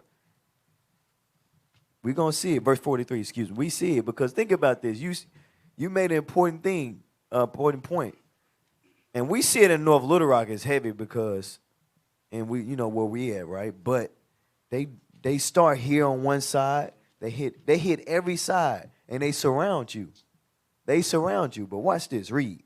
The book of Deuteronomy, chapter 28, verse 43. The stranger that is within thee shall get up above thee very high. That stranger, the white man that's with you, gonna get above you very high. That's why with the first video you showed, where the damn Edomites was running down the hood. They were running in the hood, jogging. They comfortable. But that house went up $250,000 or whatever the case was. But read. And thou shalt come down very low. And you gonna get down very low. Damn, you ain't gonna have no choice but to move out. Yep. No choice because they didn't increase everything. They got up high above you, and all the buildings you see that's abandoned. From the Chinese man ran out already. He said, "Oh, I can go to the West. I can go somewhere else now." Yeah. And then the white person come in and take over, and there we go. Damn. That didn't exist. can ameliorate gentrification. But in order to do that, we must first address some of the misconceptions. I'm going to address 3. As I mentioned, gentrification is not the same as revitalization. Revitalization refers to neighborhood change, improvement, upgrading, but it's done from the bottom up. Pause. It's usually... So, right, that's what a lot of people don't understand, and that's what you will hear on the white side of the argument to justify gentrification. It's revitalizing the community. The hell it's is this? improving, it's raising the Right. value and blah, blah, blah. But real revitalization starts from the bottom up, meaning the people that's dwelling in those dilapidated houses and the rundown stores and stuff like that, they start to revitalize and put their money together and start to fix That's up, right. clean up, you understand, and Right. invest more there, and it improves from within. And from the bottom, you see an increase, and it really starts morally. You understand? Right. It starts with a moral revitalization. And once the people unite with the correct morale, right? Then you see the economic factor and all that stuff, and that's what happened with the Black Wall Streets and stuff like that. We was able to coexist. You had community. You had we was willing to work together. You know what I'm Right. saying? That's And right. We was coexisting. It wasn't no damn Crips on Black Wall Street. There wasn't no black disciples on Black Wall Street. You see what I'm saying? There wasn't no crackheads in Black Wall Street. Exactly. Exactly. Damn. This. So once you eliminate the drugs, the violence, the crime, and etc., then that's when you can see the real revitalization in the community. Yes, sir. So gentrification is essentially an illusion of revitalization. You know what I'm saying? We make it again. It's you see these things start to pop up in your community, and because it's in your community, if you're ignorant, you would think it's for your community. But you can tell by the business and the way it's set up and the prices and all of that, the design, it don't fit your community. It don't fit your demographic. Like you, That means it's not for your community. It's for their community to come in and make your community their community. I'm tired of this, man. That's not revitalization. That's gentrification. Right, that's removal of the Negro. Displacement. Keep playing. Done with community residents and community organizations, often with the help of public and private sector, but they're improving housing, attracting businesses to the corridor, making the neighborhood safe and clean. But the most important point in revitalization is that the neighborhood remains affordable for low-income people. There you go. Right. So when you got true community revitalization, remember she said it starts from the bottom up. So when you do get the raise in property value and stuff like that, it remains affordable because it started from within, meaning we cleaned up, we got our stuff together, we've invested, we working together, so we're making more, so our property value is going up, but we're still able to afford it because our value is going up. You see what I'm saying? Right. It's coming from out of nowhere, and we haven't got any type of new resources to accumulate any more type of income. It all happens together. It's the increase in the income, the increase in value, and all that. It happens together. You see what I'm saying? That's a real revitalization. Right. So the people that's in the community can still afford it how they could afford it. You know what I'm saying? That's when you got real revitalization. Gentrification is the opposite. You start to see stuff in your neighborhood that you can't even afford to shop at or whatever, which raise the property value. So if you written, your landlord, hey, I need $300-400 more a month. You got this over there now. You got that over there now. You got these people living on your block now. You got their house on your block now. Right. I got new appraisals. I got new, hey, you know what I'm I got saying? an offer. I'm gonna have to. and Yeah. sell the house from under you. Exactly. Damn. Give me my money. They sell it to investors, and the investors come in, they cutthroat. They don't know you. They don't give a damn about you. They ain't never seen you, never met you. You see what I'm They saying? thought in their mind it's all business. Exactly. It's It's all all business is business. Right. So what happens? We get displaced. And we've seen it, man, going to auctions and stuff, and you get a group of Edomites that can spend $1 million easily. Yeah. Damn. And all we got is, we got penny to a dollar on our name, and we try to come together to do something, but what they do, they hinder that. Yeah. They hinder the bill. They say, nah, we gotta, he want this. And they do it. It's they bad see you want it, It's they taking it's that bad shit. enough we don't even know about the damn We auction. don't even know about it. So we go in the auction with $3,000-$4,000 because we know it's houses that, You they can get, right. $1,200 tax, whatever. So we can get the houses technically as far as the starting bid amount, but they gonna outbid your black ass. Especially if Come they know on you now, want it. dog. Yeah. It's like the little one, I remember we was there, and that one black lady, she was trying to save her mama house. They bought that thing from over, man, took it from her. That's the area we need. That's what we want. Damn. Yep. Play that next clip. The time stuff. So imagine that you've been living in a neighborhood 5 years, 10 years. You've been paying anywhere between $1,800 and $2,000 a month. And then suddenly your landlord tells you that when your lease is up in 60 days, your rent's going up to $3,000. When faced with a 50 to 65% increase in rent, what do? Most people have no choice. They have to leave. That's direct displacement. Exclusionary displacement is actually more insidious. By that, I mean, well, think of it this way. If in many New York City neighborhoods, there are pockets of protected units, which we would refer to as rent-controlled units or rent-stabilized units or even public housing, right? In those few units, people can actually remain in place. Pause. So listen to what she's saying. So we just talked about the direct displacement when the properties get bought up, and with the property value rising, they charge you for rent that you can't afford, so you have no choice but to leave. Right. The exclusionary displacement that she's talking about now is you have little areas within the community that you cannot exercise direct displacement, meaning the rent is fixed. You understand? Right. Like the rent is going to be what it's going to be. Is government, public housing authority. That's like the main aspect of that. Right. Right. So you can't, like I said, you can't directly displace them. You can't buy that out and charge them or whatever. So she said this is where it gets more insidious. This is where the chessboard and the strategy goes into play to get your black ass out. Play on. So exclusionary displacement then refers to the sense of isolation that people feel when their family and friends have been displaced. Their social network may be eroded, although they can remain in place. It also refers to the sense of isolation people feel from the influx of high-end restaurants and boutiques that they can't afford.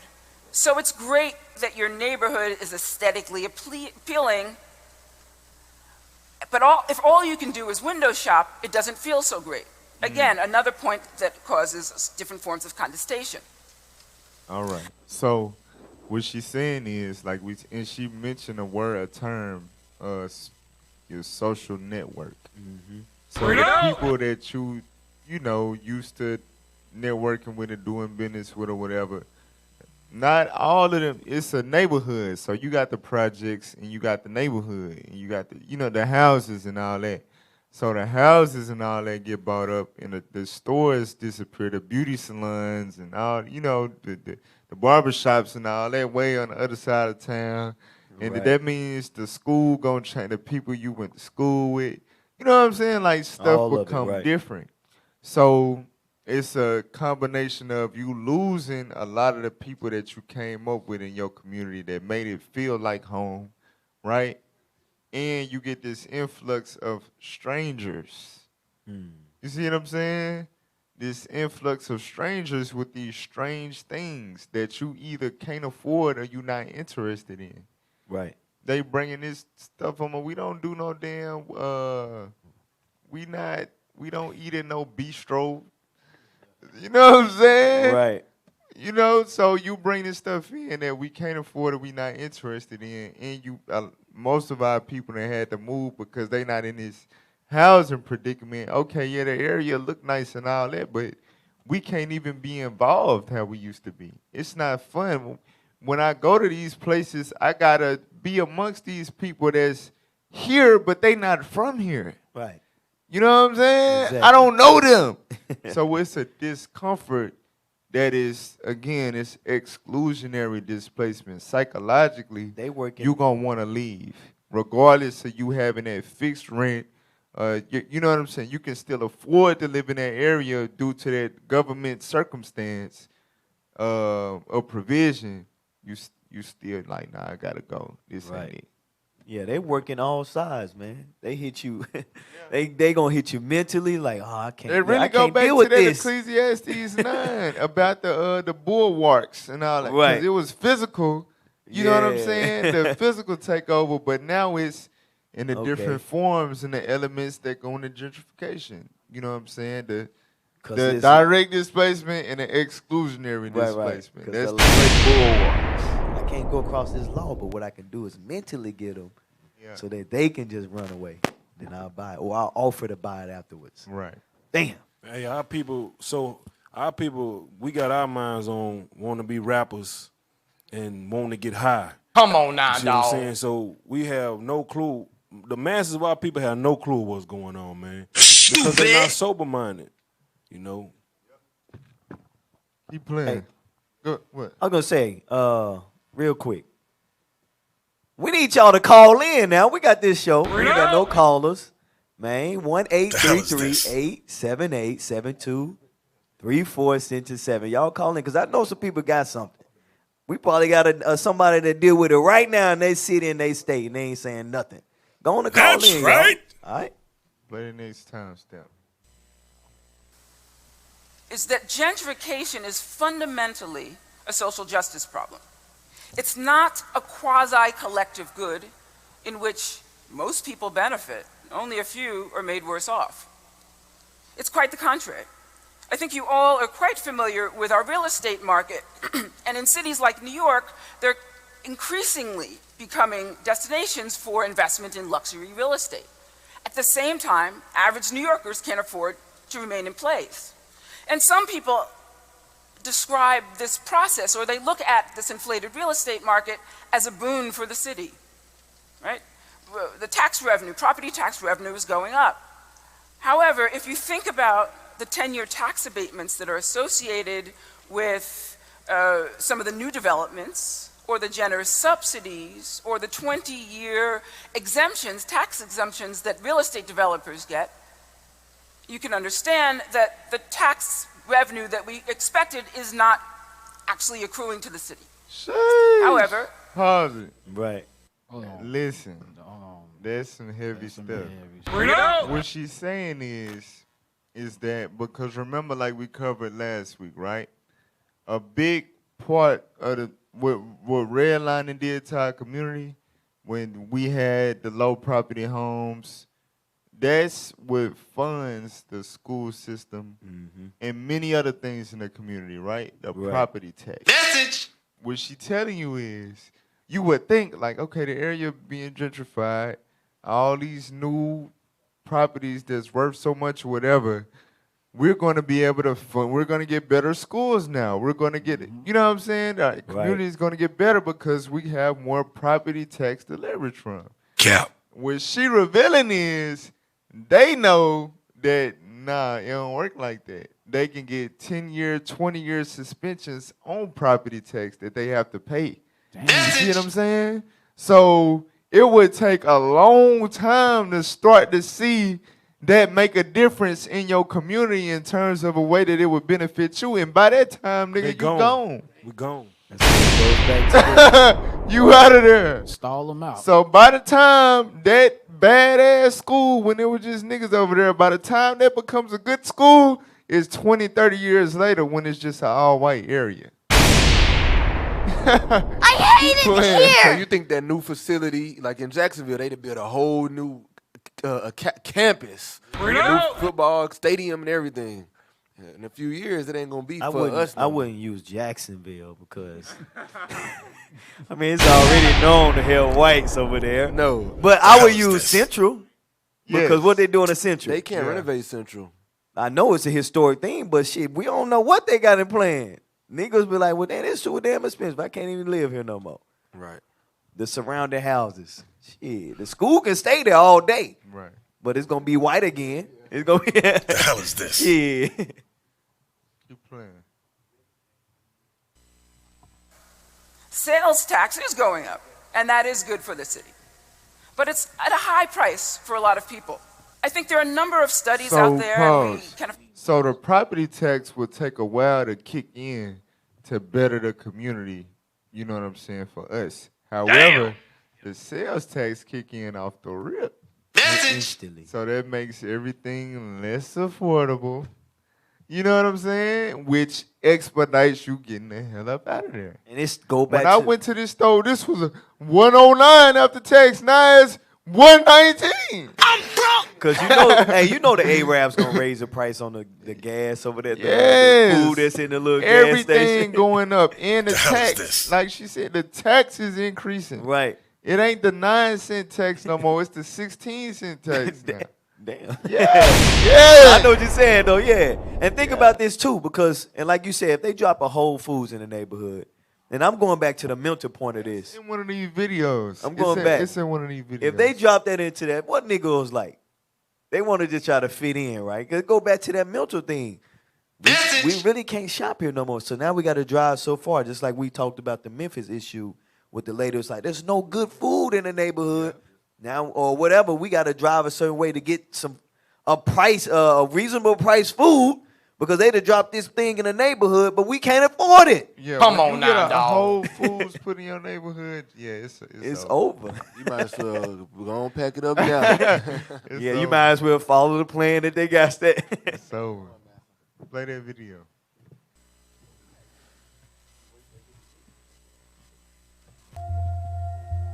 While the population of Pittsburgh decreased by 10,660 residents, the suburbs gained 12,477 black residents. So reading that, you would, just the second part, you would think like, oh yeah, 12,000 black people in the suburbs. We making it. But when you see that the overall population decreased by 10,000, it makes you think, So if the suburbs gained all them black people, but the city overall lost damn near as many black people, where all the black people go? What happened to them? You see what I'm saying? Right. What happened to them?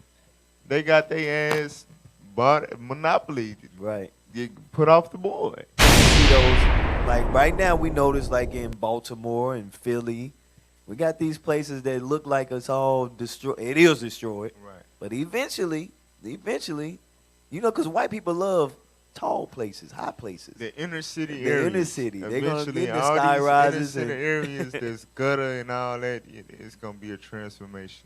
And you can't enter in just like some of the communities in New York. The, communities. Keep playing.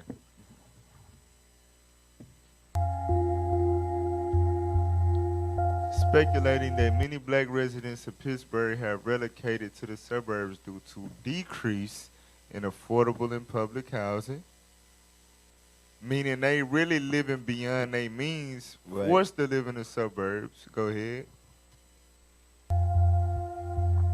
Poor educational and economic opportunities and lack of public safety. Come on. People are worried and they're scared. when you move from the community that you lived in for a long time, you're not just losing your housing, you're losing your social network. You're losing your social network. There go that word again. Your social network. You living in that place yet feeling so out of place. That's what happens. Right. You lose your social network. We got a caller? All right, all praise to the Most High. All praise to the Most High. All praises.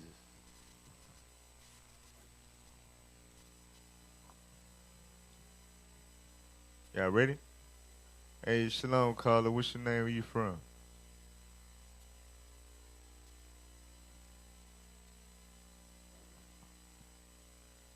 Check, check. Hold on 1 second. One moment, sis. We're going to get you right.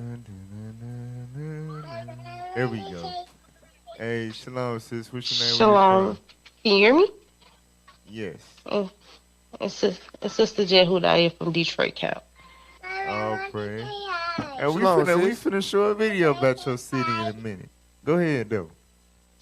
I guess my city going through the however you pronounce that word you were saying. They are building like bike lanes, and I thought that was supposed to be a good thing because like a lot of people that ride bikes do get hit by cars the way they drive in Detroit. But the way you bringing it out, you can tell because there's a lot of white people moving in the hoods basically. 'Cause I never seen as many white people in my life, like for real, unless you go downtown. They redoing our downtown, and like where I'm at, it's kind of a bad area, but not too bad. And you see a lot of white people, and they building like restaurants and buildings that you will never see really in the hood. Right. So I see what you mean. Right. Hey, that's on point. That's like the clip that we showed in the beginning. The property value increased by $70,000 after a couple white women walked through the neighborhood. So if they building bike lanes, for one, niggas ain't even gonna use the bike lane. They still gonna ride their bike in the street on the sidewalk through the grass. So if they building a bike lane, you already know who the white folks with the little mountain bikes and the helmets. You know what I'm saying? And that's that area must be safe now. Now I'm willing to pay. You know what I'm saying? Right. It's a strategy. So, that's on point. There's definitely something to look out for. Right. All praises. All praises. Appreciate you calling. Yes, sir. And you know what's heavy about that? Because what do they do now? They do marathons. And where they ride at right now in Little Rock? In the hood. They go through the bridge, they go around, they come around downtown on the backside, and they ride all the way through. And they run and they make that big circle. You just made me think. They come through Rose City, too. They come through. They taking it, bro. Look, this is the riding spot. Nah, y'all niggas gotta go. Y'all niggas gotta go. Damn. We got another caller? We got another caller, y'all? Okay. Damn, that's crazy. All right. Hey, somebody mentioned in the chat, though. Just like earlier about what the sister was bringing out about how they stopped the property tax and sales tax into the city. That's what's going on in Pine Bluff. Right. With Whitehall is separate from Pine Bluff, where they got new banks, clinics, amusement parks. Right. I work for a job where I'm in Whitehall this week. They had 4 clinics in one cul-de-sac. We got one clinic from a hospital. That's it. They got 4 clinics in one place. Y'all don't. So that's letting you know they doing a lot of their taxes. They spending it in different places and starving us out to the point where eventually we gonna leave. That's what's going on. It's funny you said that because that's low key a big finesse. So they'll name it'll be like the same zip code. It'll be that city, same county, all that, but they are naming the different cities so they can keep their tax dollars there. Right. You see what I'm saying? It's places like that in Little Rock. I think Kamek Village like that. K-Mac, yeah. Man, these folks got money, It's- man. it's- They can do that. Right. They do it. Right. Yeah. We got it. All right, all praise to the Most High. All right. Shalom, caller. What's your name? Where you from? Shalom. My name is Shalom Leadership. My name is Sis Donna. I'm from the Maryland camp.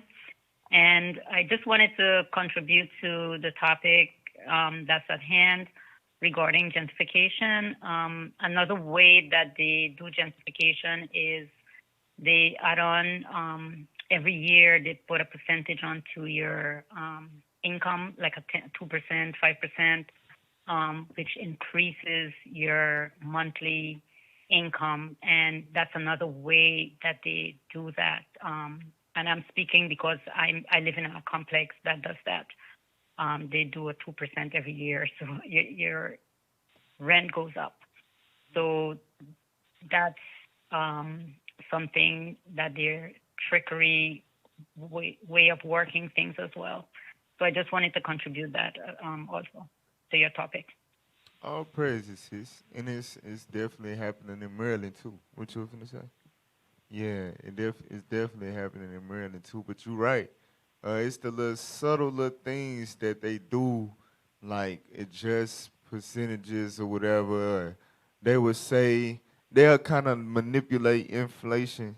Like, you're making more, so we're going to charge you this much more, but it's disproportionate to, you know what I'm saying? Like, yeah, I'm making $20 an hour now instead of 16 because gas $5, Right. the damn my $2 detergent $5 now, the $3 pack of water $6 now. So I'm really making the same thing, but since you're making more, we're gonna charge you more rent, and it's Right. disproportionate because it's $200-300 more. Hey. Which don't add up. It's the Jedi mind Yeah, trick. exactly. Exactly. It's a finesse. So all praises. Sis. Appreciate you calling in. And you know what's crazy? They Thank trying you, to. Shalom. They did the thing in New York because you know the prices is like damn near $5,000 for an apartment. They trying to kick the Negroes out, but the Negroes didn't get the message yet. They still there. Look, I know we would have ran out of that money. We can't afford no $5,000 mortgage or rent. Hell nah. We got another caller? Okay. Hey, all praises. All praises. Yes, sir. Hey, Shalom, what's your name? Where you from? I'm from Baton Rouge, Louisiana. Wow. Baton Rouge. All praises. It's happening out there, sis. Out there.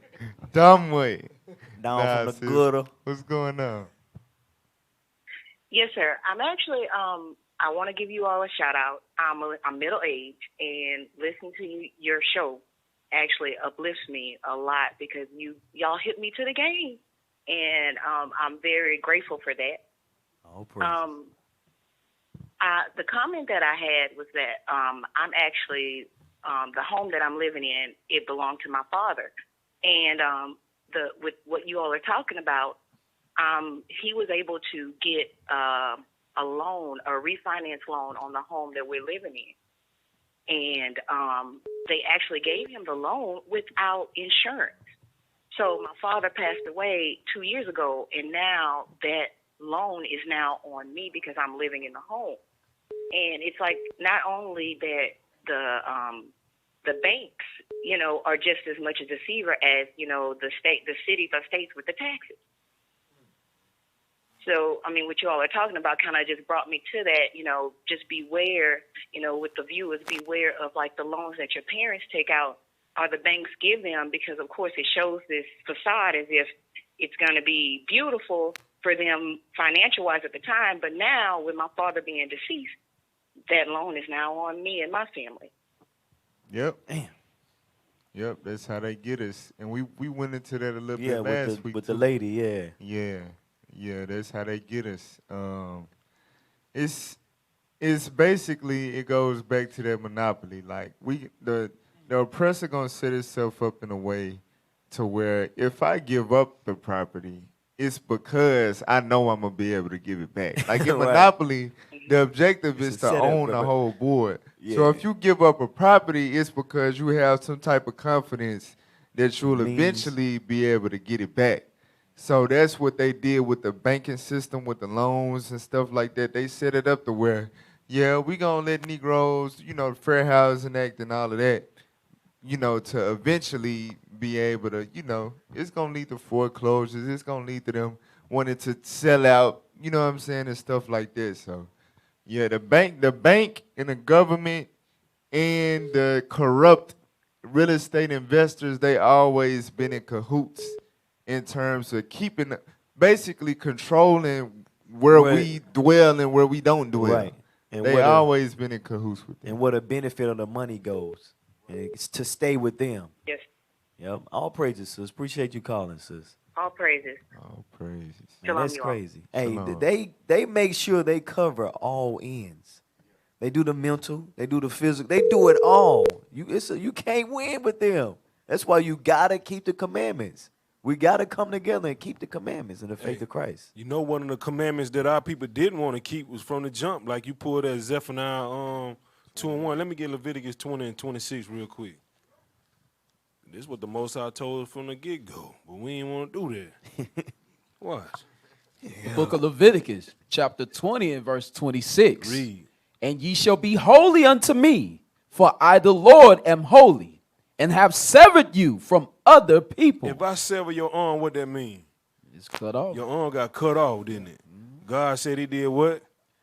I have severed you from other people. From other people. Read. That ye should be mine. Guess what? If we'd applied this law from the jump, man, we wouldn't even be going through what we're going through now. But we love the oppressor. We love to join hand in hand. After the civil rights movement, before the civil rights movement, we knew who the enemy was.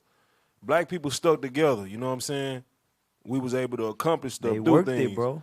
You They know what I'm worked their saying? mind, bro. And this is important because we mentioned it. If y'all haven't seen the episode, we dealt with the crack era. When they introduced crack, man, they destroyed a lot of black communities. And this was their plan. Remember, they sleep on this. They sleep and think about it, and they say, ha, I could do it.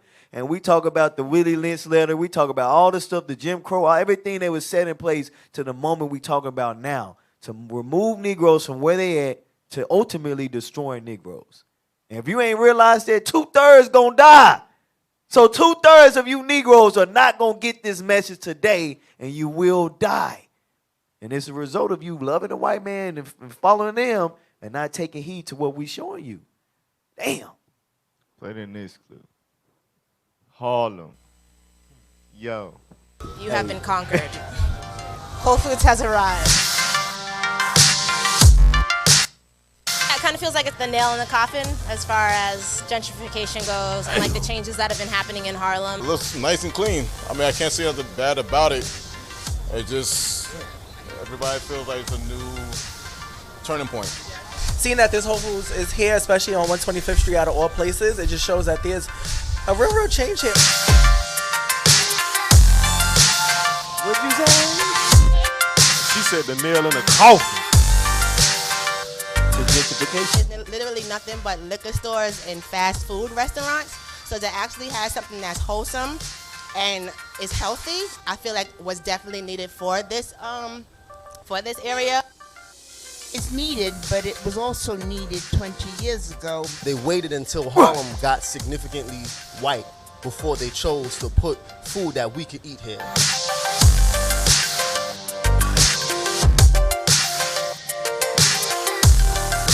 It's healthy options, but it's not really in a price range that I can afford. Damn! And still be able to pay my rent. Oh. So there you go. It's like y'all was just talking about the food deserts, right? Mm-hmm. So in the community, this is the thing. This is the trick, y'all. In the community, we have a disparity of healthy access to healthy foods and stuff like that. The issue is it has to be according to what we can afford. So we put a Whole Foods in the hood.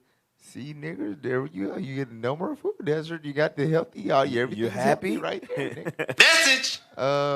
Well, yeah. I mean, I can't say anything bad. I mean, it is right here. It's in walking distance. It's what we've been needing, but I can't afford it. Hell no. That don't fit in my budget. Right, I'm gonna still take the bus. You know what I'm saying? 30 minutes away. I can't afford that in my budget to be able to pay my bills and my rent and all that. Like, and we gonna name some prices and some stuff like for 3 potatoes. You know what I'm saying? Ridiculous. Watch. But dude, he said they added this when Harlem got whiter. So they was already already on a transition to removing niggas. Yeah, cause you saw they had the Dunkin' Donuts, the Starbucks. Right. So it was like building blocks, and when it was enough for them, it was like, all right. And that's Whole another one Foods. too. You said it. CVS. That's a white person store. Yeah. By the way. Walgreens is the Negro store. You see a CVS in your neighborhood, something happening, man. Yeah. Play that video.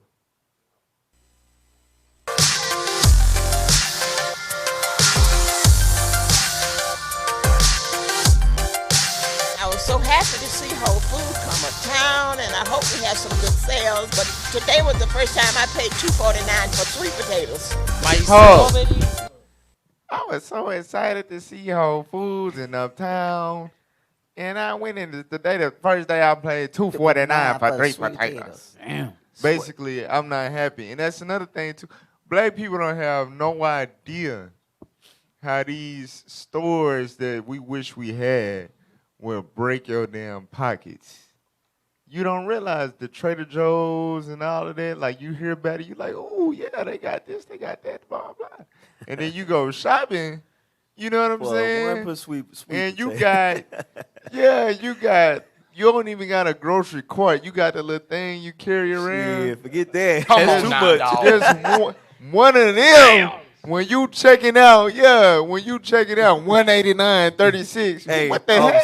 You know what's funny as hell? $189 for a damn tote. But it's Trader Joe's. It's Trader Joe's. So I could, No, look. get it from white people. Yeah, What the until white a people? month or two, and you ain't going back to that. Hey, real motherfucker. talk. I done walked in a nutrition spot like that, man. I walked in there. I looked around. Just give me a pack of gum, man. I just need the pack of gum. That's all I need. Come on now, dog. This price is too damn high. It's too high. Just give me the gum and I'm out. I don't want to go in the store and not buy nothing. Just be that dude. Because I'm black already walking to the store that I ain't really supposed Marty to go not into. supposed to even know this over here. Right. So I go in there and just give me the pack of gum. I'll take that. Damn. So again, it's the Jedi mind tricks and the illusions. Is the solution is not putting that in the black community. Right. The solution is giving us something to be able to generate the wealth. You understand? Right. To be able to have those type of things come in our community, and we can sustain them as well as afford what's being sold there. Really, we need to make our own. You know what I'm saying? But that's the type of stuff that they do to avoid giving us anything for real. Mm-hmm. You know what I'm saying? That's just like with reparations and stuff like that. Like, they do other stuff to compensate. And like, y'all don't need reparations. Y'all get this. Y'all get that. Y'all already got this. Y'all already got WIC. Y'all already got housing. Y'all already got blah, blah, blah. You see what I'm saying? Well, damn it, give us free education. Let us go to college for free. Right. Y'all say Help we don't us finish out. anyway. Hell, so what the hell? What does it matter? You know what I'm saying? Right. Like, they try to avoid, because they know they owe us all this stuff. They know it's a large disparity. We just read the medium white household income is 13 times the medium black household income. 13 times? That's a lot. 13 times? Come on, that we need you. Listen, give us a Whole Foods with half price. Whole Food half price. That need to be the one in the black community. Whole Foods in the green letters and half price in the small orange letters beside it. Shit, that's the black Whole Food. Right. Whole Foods half price. For real. That would actually help us out. Right. You see what I'm saying? But putting the Whole Foods there is, no, you know what you're doing. You making a shift. The Right. people that can afford Whole Foods in the suburbs, It's the same people that's gonna come and afford Whole Foods in the hood and turn that hood into, you know what I'm saying? Right. And where they leaving from to go there is where niggas gonna go. You know what I'm saying? And still be jacked. And I wanted to mention something too, because this is what, and they done the Jedi mind trick. This is perfect because the Northern Kingdom, right? The Hispanics, and they work together. Negroes, we gotta learn from them. We gotta literally, we love our brothers. That's our people. We gotta learn from them. You gotta go start supporting them. If that's the case, you spending all your money at Whole Foods and they got the same. Well, it ain't as healthy, I guess, but they got natural stuff over there. Go support the Northern Kingdom brothers. Keep that thriving because they destroyed ours. Don't let them destroy theirs. That's right. And that's the thing. I ain't going over there with them. Yeah, that's where the crafty council. I like kick white in. people. Yeah, Come on now, that's where dog. the crafty council kick in. The division between them. Stupid. I'm telling you, bro. They, like you were saying, it's all angles. It's many bulwarks against us. Keep playing. $1 box, same weight, same container is $4. People buy from here, but not here. Isn't there a thing called the Whole Foods effect? Damn. A Whole Foods store can increase the property value of nearby homes, forcing low-income renters out. Damn. Whole Foods is a chess piece, man. It's a chess piece. It's a checkmate. Bring all the little stuff to little this, the little Starbucks, the little that. When that Whole Foods, pow, it literally it raises the. Man, listen. Hey, go ahead. It's so heavy what you just brought out because, like on the east side, where the majority of our people live, they just shut down the grocery store Super One. Damn. They told us that they could kept it going. They said we had low employment rates. That's the setup. Just how what You ain't talking about the one we went to camp by, right? No, this is the one on the east side. They shut down the Super One in the predominantly black area, right? So this could be probably one of their missions or goals to set up a Whole Foods where it's going to force the people around to move out. So it could be that same thing going to go down. Got a call? All praises. Who over there coughing, man? Somebody from Shreveport. Damn. Hey, you know what's crazy? I was thinking of something, man. Yeah, shout out to Shreveport. All praise to Most High. Hey, I was thinking of something. We look at North Little Rock, right? We got the I-30 bridge. We got the what's that bridge to go over the river right 430. What we got? The Broadway, you know that one bridge that goes Oh, to the Broadway. little Main Street bridge? Yeah. The new one, the Broadway. Basically, it's a bridge, right, that surrounds the neighborhood. Like before North Little Rock High School, you got that bridge. That's the Argenta area. To go over the tracks. They got that whole area locked down because the Starbucks is on the corner now. The whole arena and all that. Bro, they segregating themselves. They took over that area and they segregated. They do this everywhere we see. They separate them from like what we read about what's the last one we did? The 9th Street. Throw a bridge in the middle and say, hey, this is ours. This is that what we called it when we was in Shreveport and we saw that street. What's the name of that street? Line. This is the line, the red line right here. We see it. They do it with highways, bridges, and train tracks, all of that to separate and say, hey, we taking this. You Negroes once had it, but we taking it back. You know, this show. Where they draw the line. Right. I know we got to call her real quick. This show that we don't have an opinion, like Bishop Yawasab always said, without social media, black people don't have an opinion. Everything is controlled. Now we see the sports, how controlled they are. Where you live is controlled. Everything is, you just gradually just going with it. Like the water is going and you're just floating. So you're wondering why you live on this side of your town because your people just floated there based off Esau's gentrification and they put the Whole Foods there and you don't even know. It just happened. That's an excellent point. Bishop, y'all was talking. I'll praise to the Most High. Nah, that's on point. Because I remember as a kid growing up, like before social media and all that, like it was just going with the flow. Like all you know is like who you around and what y'all talking about. You know what I'm saying? Like social media is another illusion. It makes you think that you have an opinion and you're making a difference because you're making a post. No, you're not in the offices. You're not passing laws. You're not signing signature. You're not making no impact on how the world operates. Right. At all. You just a pawn. But I'll pray to the Most High. We got the call on the line. All right. Shalom, caller. What's your name? Where you from? Shalom, Most High Christ Blessed Leadership. Sister Ruth, calling from California, sir. All praise. Cali in the building. What's Get up, some Cali sis? insight. All praises. Some Cali. What you got for us? Yes, sir. You guys are making some awesome points. All praises to the Most High. I just wanted to say, when leadership talked about like eating healthier, I went into those stores like we were mentioning, you know, those Redman stores, and I thought I was gonna be on a budget, you know, have an idea of what I wanted to pay for. I get to the register, you know, I have my items, and by the time I rang up, like more than $300. I'm like, wow, Yeah, I did not expect this at all. So you're definitely in the spirit. They look at you strange when you're in those stores because they only really want their people in those stores. That's why the prices are so high.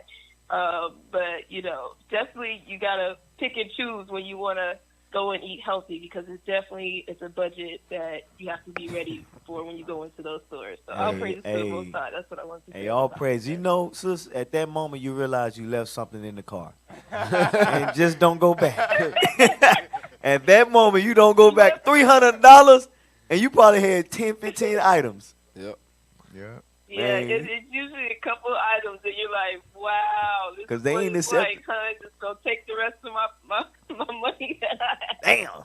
Yeah, when you go in them stores like that, you gotta have a one-track mind. Like I'm going to get this one item that I need, that I can only get here. I can't get sidetracked by all this other good nutritious stuff. Oh, they got fresh beets. This that vitamin I saw on TikTok. The ashwagandha. Oh no, Right. don't do it. Don't reach for it. Let me get some of this oil, this natural oil. Right, That the mug is fish oil. I read a post about fish oil. Yeah, Don't- $49. Don't do What it. the hell Not is today. this? Stick to what you came there Yeah, I'm for. about to go squeeze a fish straight out the water. Give me this damn oil. No cap. I knocked this addiction, but y'all might remember I used to be addicted to the fig bars, and that came from Trader Joe's. Yeah. So I would literally go all 30-minute drive, man, 20 minutes. 20-minute drive. Yeah, depending on when the traffic. Right. Because Yeah, you want true. going on Chenal shit, Yeah. you sit 30 minutes at From that Rose light. City, the hood, all the way to Chenal for some damn pig bar. And when I went in there, I had to You have a got bored. one-track mind. Oh, okay.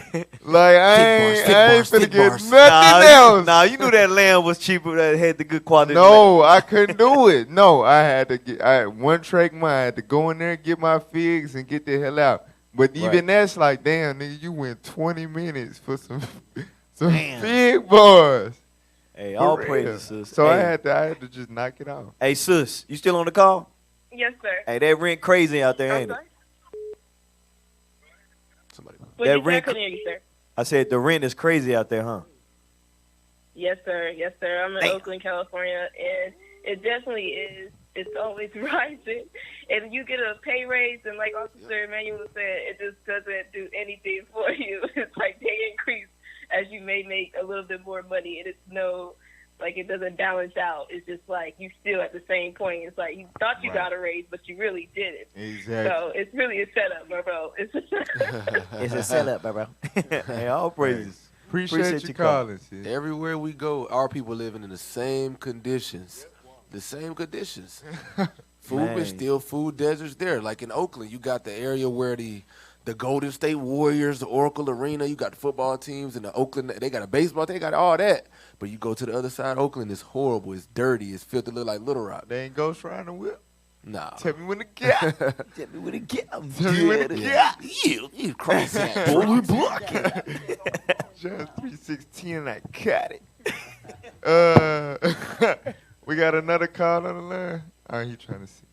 All right, so while he waiting on that, go back to that video.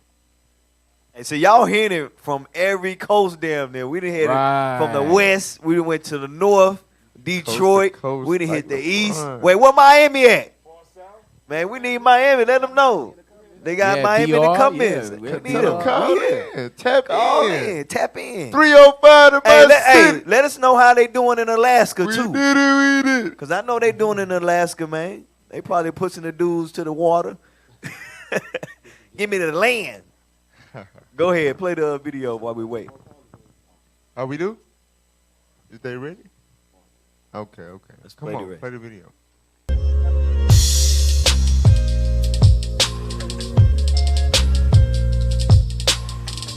Damn! Hold on. Pause, please. Median home sales in the area went from 19,000 in 09. It's 6 years. Those could have been to 80. That's more than 4 times the amount. And that's in the. So, what does this mean? This means that you're gonna bring in people that make 4 times the amount of the people that live there. Right. They gonna take over the neighborhood. And they buying it at that cheap price. That's colonization, man. That is. That's modern colonization. Damn. All right, we got the other caller on the line. All right, shalom, caller. What's your name? Where you from? Shalom, caller. What's your name? Where you from? Shalom, radio team. This is Sister Dawn from Atlanta. Oh, praise Riverdale. ATL. Interesting topic you got going on today. Originally lived in Chicago, and I had firsthand seen how they tore down all the projects to cluster around the train system, and so they could be on the train line. And so they call themselves building those mixed income housing, which ironically, Renee Glover of the Atlanta Housing Authority, she was pushing that movement. Damn. Nah, that shows how they just move us whenever they get ready. So they think about it. They get Isaiah 5 and 8 real quick. They made the projects to basically box us in, right? So correct. You got this area where, and they never lived like this, but you got an area where it's literally in one building there's probably 400-500 square feet per unit. In this one building, you got 100 units, 100 black families. 40 flights You know what I'm up. saying? On a lot that's really only supposed to belong to you could probably say about 8 houses on the lot, which would belong to 8 families. You got 100 families staying on their plot of land. You understand? And they all poor, right? But they do that to basically minimize us and box us in that one area. And, they do whatever they want to the surrounding areas. Like we see when they gentrify an area, that's the last remaining thing there because it's a fixed rent. It's government housing, right? So, mind you, they have the power to go in there and say, because this happened in North Little Rock, they got the power to go in their housing authority and be like, health risk, this isn't safe. The roaches, rats, rodents. And they could tell the people, this happened to my cousins. They would go in there and post a notice to all the people in the project, y'all got 30 days to relocate to this housing authority way across town. When they'll give you options because everybody can't migrate to one housing authority. So they'll give you a list of 3-4 other housing authorities on other sides of town, and you got 30 to 60 days to make your move. And they gonna tear them projects down. You know what I'm saying? Absolutely. They give you exactly so much time to get out. Right. Yeah, read that real quick. Isaiah 5 and 8. The book of Isaiah, chapter 5 and verse 8. Woe unto them that join house to house, that lay field to field, till there be no place, that they may be placed alone in the midst of the earth. Right. So they would join us house to house. They would put us in the projects so they can have free reign over the rest of the land. You know what I'm saying? Instead of us being spread out and having real estate and owning land, Let's give them to where we have full control. It's our housing authority, by the way. It's you cannot one black person can ever own a piece of a housing authority. We'll die for it though. We'll die for it. We'll die in it. Right. You know what I'm saying? All that. But you can literally never own a piece of grass. Damn. You understand? But that's one of the methods that they use to make sure that let's put all of them right there. So even though the population wise, it's a lot of them here, but they just in that one central area.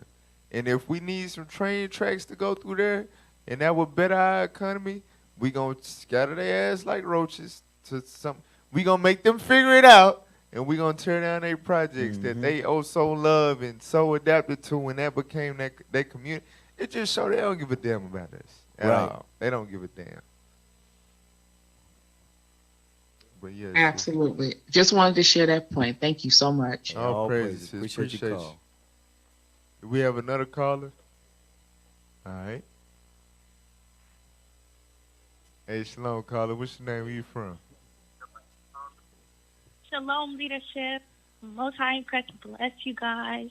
I'm calling from New York, Queens, New York, and I just had a little comment. Yo, Queens in the building. My Tim's. Get my Tim's. Yo. But nah, sis, Hey, it's ahead. brick cold out there. You heard?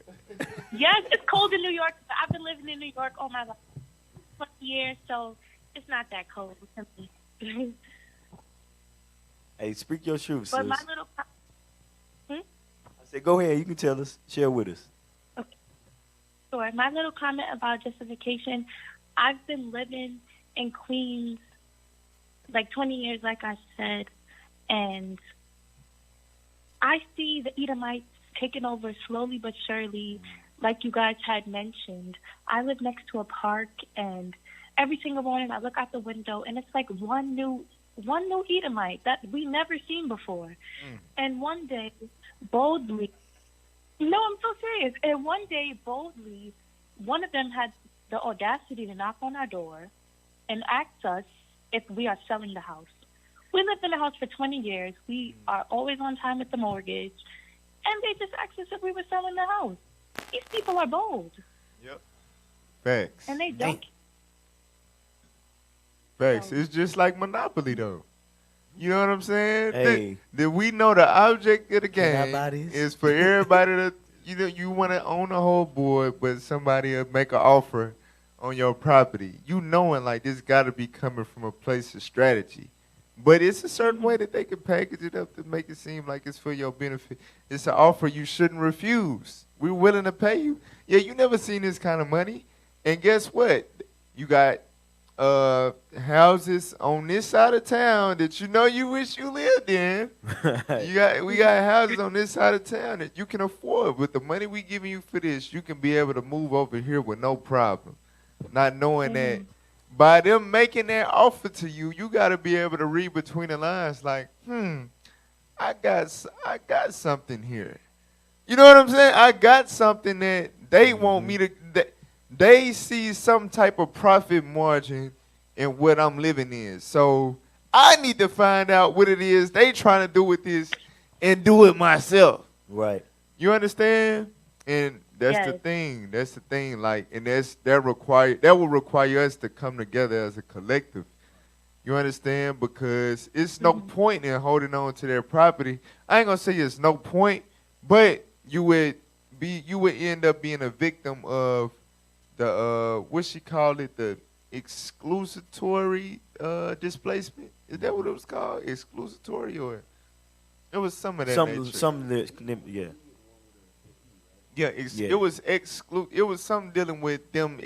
You feeling excluded from the because area. of everything. Yeah. So you will hold on to their property. If you don't know how to properly utilize it, then you would end up like, I don't want to be here. It's too many Edomites. It's too many places I'm not interested in, etc. So with a lot of black people starting to wake up in I ain't gonna say wake up, but starting to become keen to is renting their property out and stuff like that. So what we could do if we were smart, if we own properties in these neighborhoods that they gentrifying, instead of selling out and letting the folks buy it from us, seeing that they willing to buy it for the prices that they is, that means that it's value in their property. We can start renting our places out to our people but make it more affordable for them. You see what I'm saying? So we get profit off of our property, but we not raping the people like we know the white man finna do when he buy this property from us. For example, he gonna buy my property, he gonna renovate it or whatever and charge 5 times the amount of what I'm paying or what somebody would pay if I was to rent it out. Right. But no, I'm gonna keep my people here and I'm gonna keep this property as an investment. You understand? That way everybody win. I'm able to get my people, I'm gonna keep this area affordable for my people and accumulate generational wealth. You see what I'm saying? Hey, that's But important. You say it's that. not enough of that money. It's not enough of us that own properties like your family. You know what I'm saying? A lot of our people rent, so they don't even have the option to turn down when a white man knocks on the door to buy their property. Right. He ain't knocking on your door to buy where you live at. He going to your landlord. You understand? But when he knocking on your door, that means you got power. And we got to see the power in owning real estate. A lot of black people don't see the power, and especially when they get them offers, when they used to live in check to check and all that, it's money they never seen. It's right there, you know. Hey, all praises. That sis. is- Hey, That appreciate. is so true. Yes, I just want to say thank you for all the work that you guys are doing through the Most High. And I pray for the prophets every day, and I will stay in the spirit and just all praise. Thank you guys so much. Hey, All praise to the Most High, sis. All praises. Hey, shalom. Hey, you know what's New York, crazy? NYC, but I feel special, man. Hey. For real. We got called from Cali. Man, NYC. That's everywhere. coast. Hey. Do we got a Miami? Can we get a Miami? 305 anyway. Like, man, I used to go back and listen to the show. Like, ain't no way like an East Coast person would bear to listen to my accent for this damn long. Talk about the earth. You know they design the South. Bro, bro. Captain Shell can't stand the way I talk. You know that. Like this slow Southern. But all praise to the Most High. Hey, I was That make gonna me say- feel like, you know, all Right. praises. I was gonna say because we talking about like what they doing with the trying to buy houses and stuff. Like the Little Rock area, right? South of the 9th Street, like the main area where it happened, south of it, where they got like the little homeless shelters, but they got these nice houses. Matter of fact, it's still 9th Street. It's on this end by the art center. And they got these fancy new houses and stuff right in there. What they doing is they rebuilding the area. Nah, right here on, where the art center at, where you play soccer at, that street, Oh, 6th Street, okay, 9th Street area, right in there. So what they doing is they making these fancy houses and they buying them and they selling them, or they using Airbnbs. So now they getting okay. You can be downtown. All you gotta do is rent it out for. Now you can do an Airbnb for $1,200, and they for a week. You making so much money in a week. And they because they want your property. This is messed up here. I can take it, I can flip it and make money. And then eventually I can pass it down to my kids. But us, we don't have that option. Damn.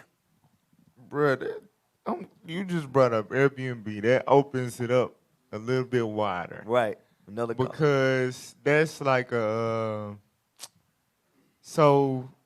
Arkansas has always been like a behind type of state. It's a retirement state. So as far as like getting in motion where more urban areas have going on, Arkansas be like 10 years behind, right?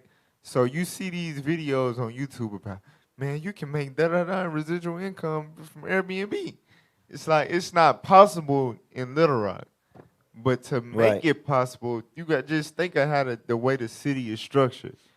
To make it possible, you have to develop more attractions to get people to travel here, right?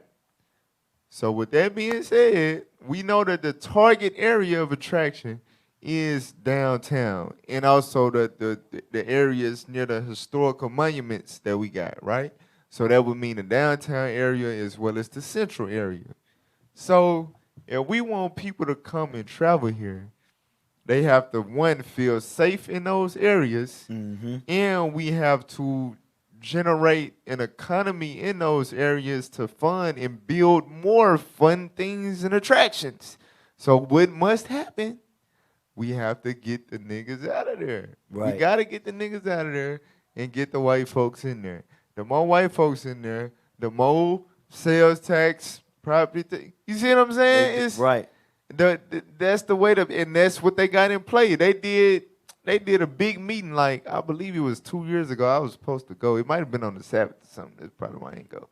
But basically, it's the plan for Little Rock to basically urbanize it, to bring in more tourists and all that, to make the economy go up. And gentrification was the most important topic in that meeting. Damn.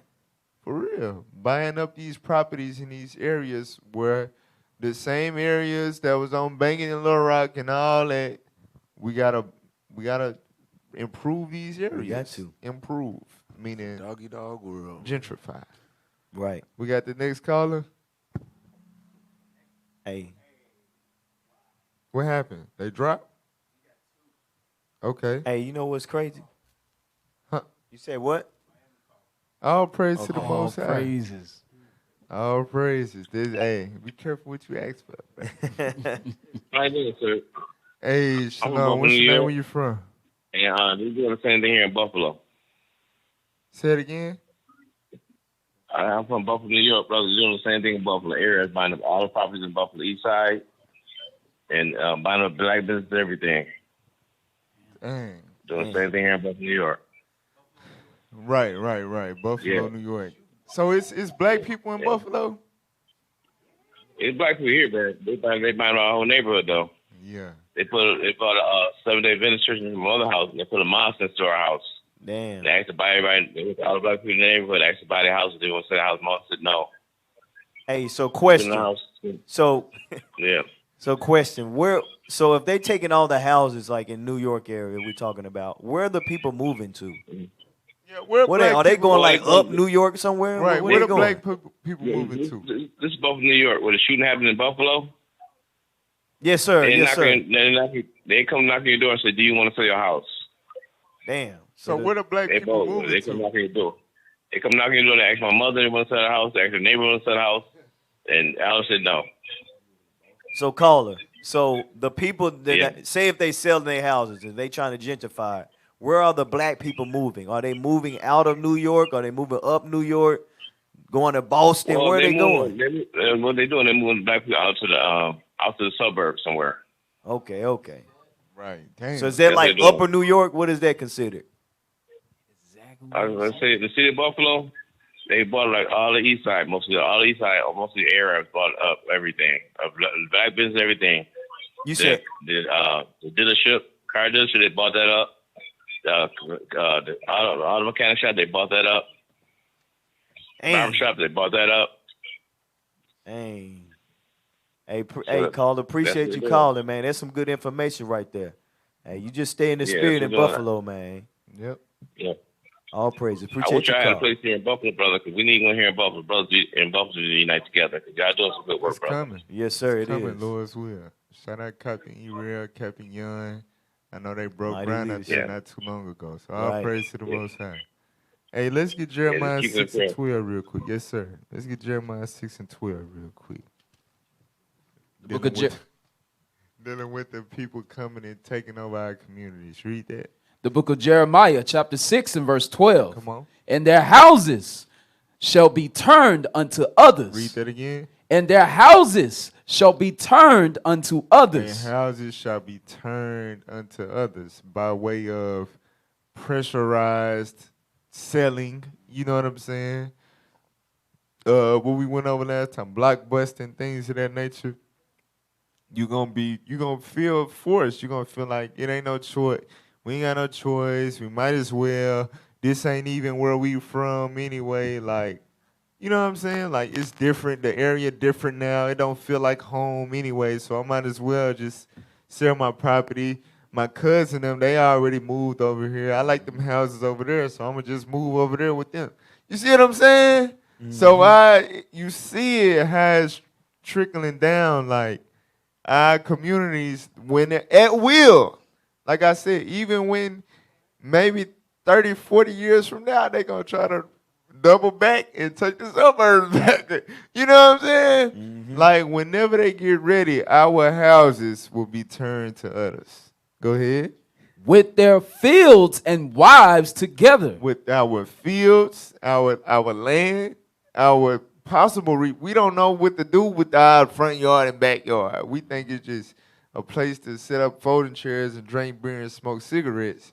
But you see what I'm saying? They know what to do with that, you know? Right. But our fields and our wives together. So gentrification also deals with it's a transfer of power, right? So a lot of our black women, you see, they becoming like, you know, when it comes to like them urban places, like say you ride down Kavanaugh or something like the urban communities in Little Rock, the black person you going to see, the black gender is going to be the black woman. Right, or a sodomite, a gay black male, right? But them not like, cause the black women, they the ones that's going to college, finishing college, getting them jobs and working in those areas. So you'll see the black women trinkets. That's when the Zechariah was in trinkets. You'll see little trinkets of black women still in them areas. You know what I'm saying? So not only is they taking your land from you, but your woman gonna want to stay. They gonna still get apartments over there. You know what I'm saying? Now this scripture is talking about them taking your land and raping your wife and all of that, but it's showing you that you not just losing when your community is being taken from you. You're not just losing the land. You losing credibility. You losing respect. You losing power. And the black woman today, she gravitating to where the power is at. You know what I'm saying? But finish that verse. For I will stretch out my hand upon the inhabitants of the land, saith the Lord. And at the end of the day, it all burns. The reason why areas is able to be gentrified is because of Hosea 4:1-2. It's killing in the land. It's stealing in the land. It's adultery in the land. It's evil in the land. That's how the white man got the power, the domain, and all of these things to be able to literally colonize your neighborhood. At will by way of gentrification. Right. All right, we got that next call on the line. No. We ready.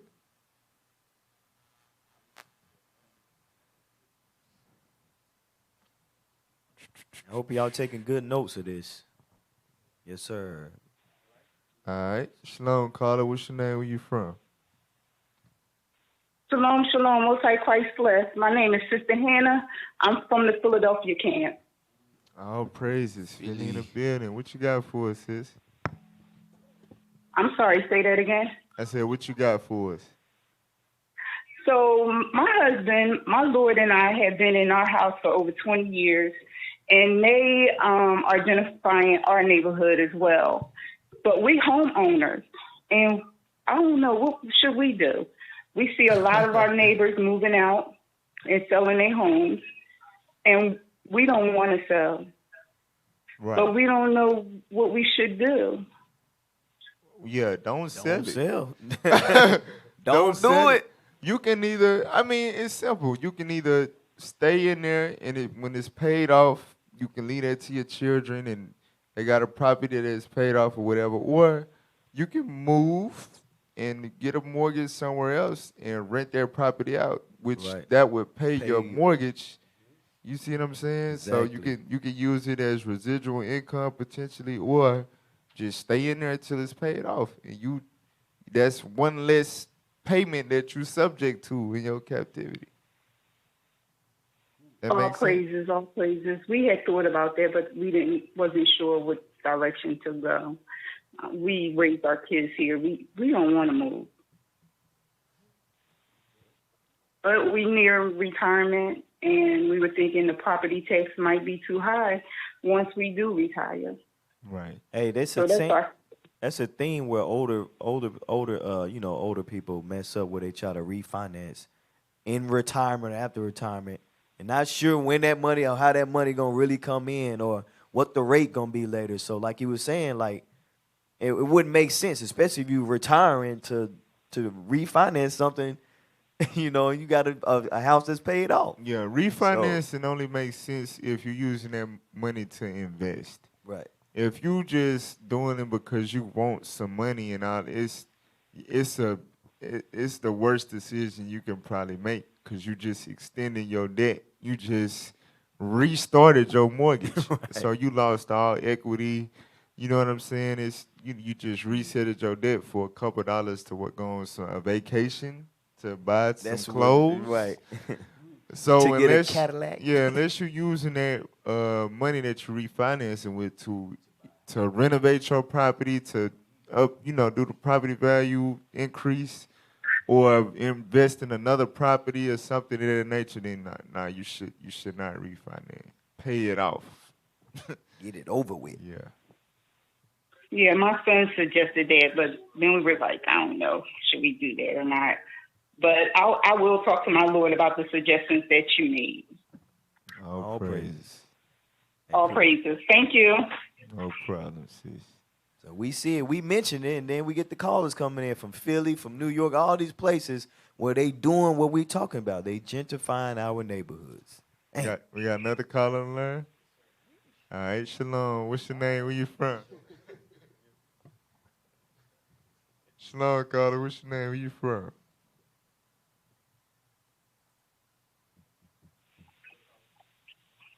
Shalom, caller. What's your name? Where you from? Can you hear me? Sir. Hey, Shalom. Congratulations. You are caller number. Why not? Caller number 9. Nah, I'm playing. I'll pray to the Most High. You just want some advice. What you got for us, sis? Okay. Well, I'm calling from LA, California, and I did want to just put out an example of what you prophets have been talking about. In Inglewood, it's predominantly, us out there. But, right now, the stadium is out there. It's being taken over, and the prices are going up.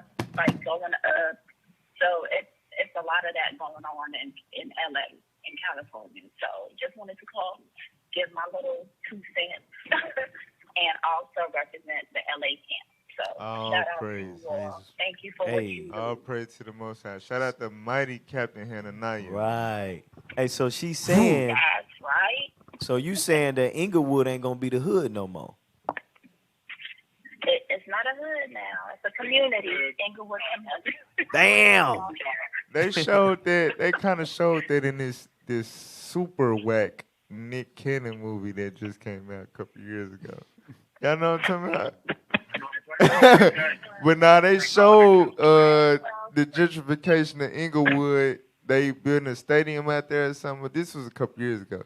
And he owned a community center. So basically the government was taking it from him. So he was trying to not, whatever. It was wicked as hell. But the movie showed the gentrification of Inglewood taking place. Like it was that part of it was real. The movie was whack. Nobody go watch that. Don't even ask me what the name of it. But all praise to the Most High, sis. Hey, appreciate you calling, sis. No problem. We don't have no problem with your accent, sir. Go ahead, speak your Hebrew, sir. Oh, It's California. Oh, pretty. California love. Shalom. All praise to the Lord, man. All praise. We got some love today, man. We talking truth today. Everybody on the West Coast Coast, to coast. Their hands be stuck like this. Everybody on the West Coast like Glad this. they can't see you right now. Why you doing that? All praise to the All praise. Let's finish this video. It's so happening we now. can close out, man. Let's finish this video so we can close out. We had some more. We had a lot more actually dealing with DC, Detroit. But you know, they called in to help us out. Yeah, I'll help pray us to out. the Most High. I'd rather talk with the people, talk truth for my people. You know, Right. But I'll pray. Finish this video out right here. I am moving out of Harlem. My rent keeps going up. I'm from Brooklyn, and I seen that firsthand. They kicked us out of our building. And it's forcing a lot of homelessness. A lot of families like grandmothers, people who was here since they were young, they have to find different places to live. I'm moving out of Harlem. Oh, you know you ain't going. You're right. You're right. I've been here too many years. But this is my home. I've been here most of my life in Harlem. From 123rd Street, and I have a few problems right there now. We had a youth program for 23 years. This year, they denied it. With the people moving in the block, they have different opinions on different things. They don't want this, they don't want that. They don't want to keep Harlem the way it is. I'm Gary Sheft. I'm from East Harlem. I don't think of myself as a gentrifier. I guess because I feel a part of the community, have made friends up here, actually helped a friend open up a juice bar. We like the area. It's beautiful. It's beautiful to live here. A lot of Hey, these he people the didn't want to devil, be watch here. A this. lot of people were That scared white man to that come just to talked Harlem. is Like, the devil. Watch. Harlem was not the place to be, and now they tried to make it to Soho. Since when you make it Soho like Soho? The energy in Harlem now is different from the energy that Harlem had. Just go on 125th Street and look how many of our businesses that we have that has been closed down. New retail may help developers, but it can be tough for small businesses. The mom and dad shops that used to be around aren't here anymore. If you walk down 125th Street, it's starting to look like Times Square. So I don't think of myself as a gentrifier, but you know, that could be the case. When you see a Whole Foods, you know you're living Ooh, with the your devil, innocent type of man. Yes, bro. And he probably you know. I've made friends. I helped my Amalek. friend open a juice bar. You know he Yeah, he I'm not a Amalek. gentrifier. I guess I Right. am. Nigga joke, boy. If you call it that. Yeah, he Give me Amalek. Psalms 55, man. What's the one that say the smiling? That might be Sirach 12. Man, let me get Sirach 12, man, because that's a Show who word, they the be. operative word. Right. Sirach 12, start at 11. Start at 10. Come on. The book of Sirach, chapter 12 and verse 10. Never trust thine enemy, for like as iron rusteth, so is his wickedness. Come on. Though he humble himself. He humbled himself. Yeah, I mean, I'm your friend. What the hell is this? Oh, He Cookie humble Monster. himself. Go ahead. And go crouching. On your property, in your neighborhood. Come on. Yet take good heed and beware of him. Take good heed and beware when you see them bike lanes being painted in your neighborhood. Right. Take good heed and beware of him. Go ahead. And thou shalt be unto him as if thou hast wiped a looking glass. And thou shalt know that his rust have not been altogether wiped away. Right, that's the same conquistador that made your people sign that treaty.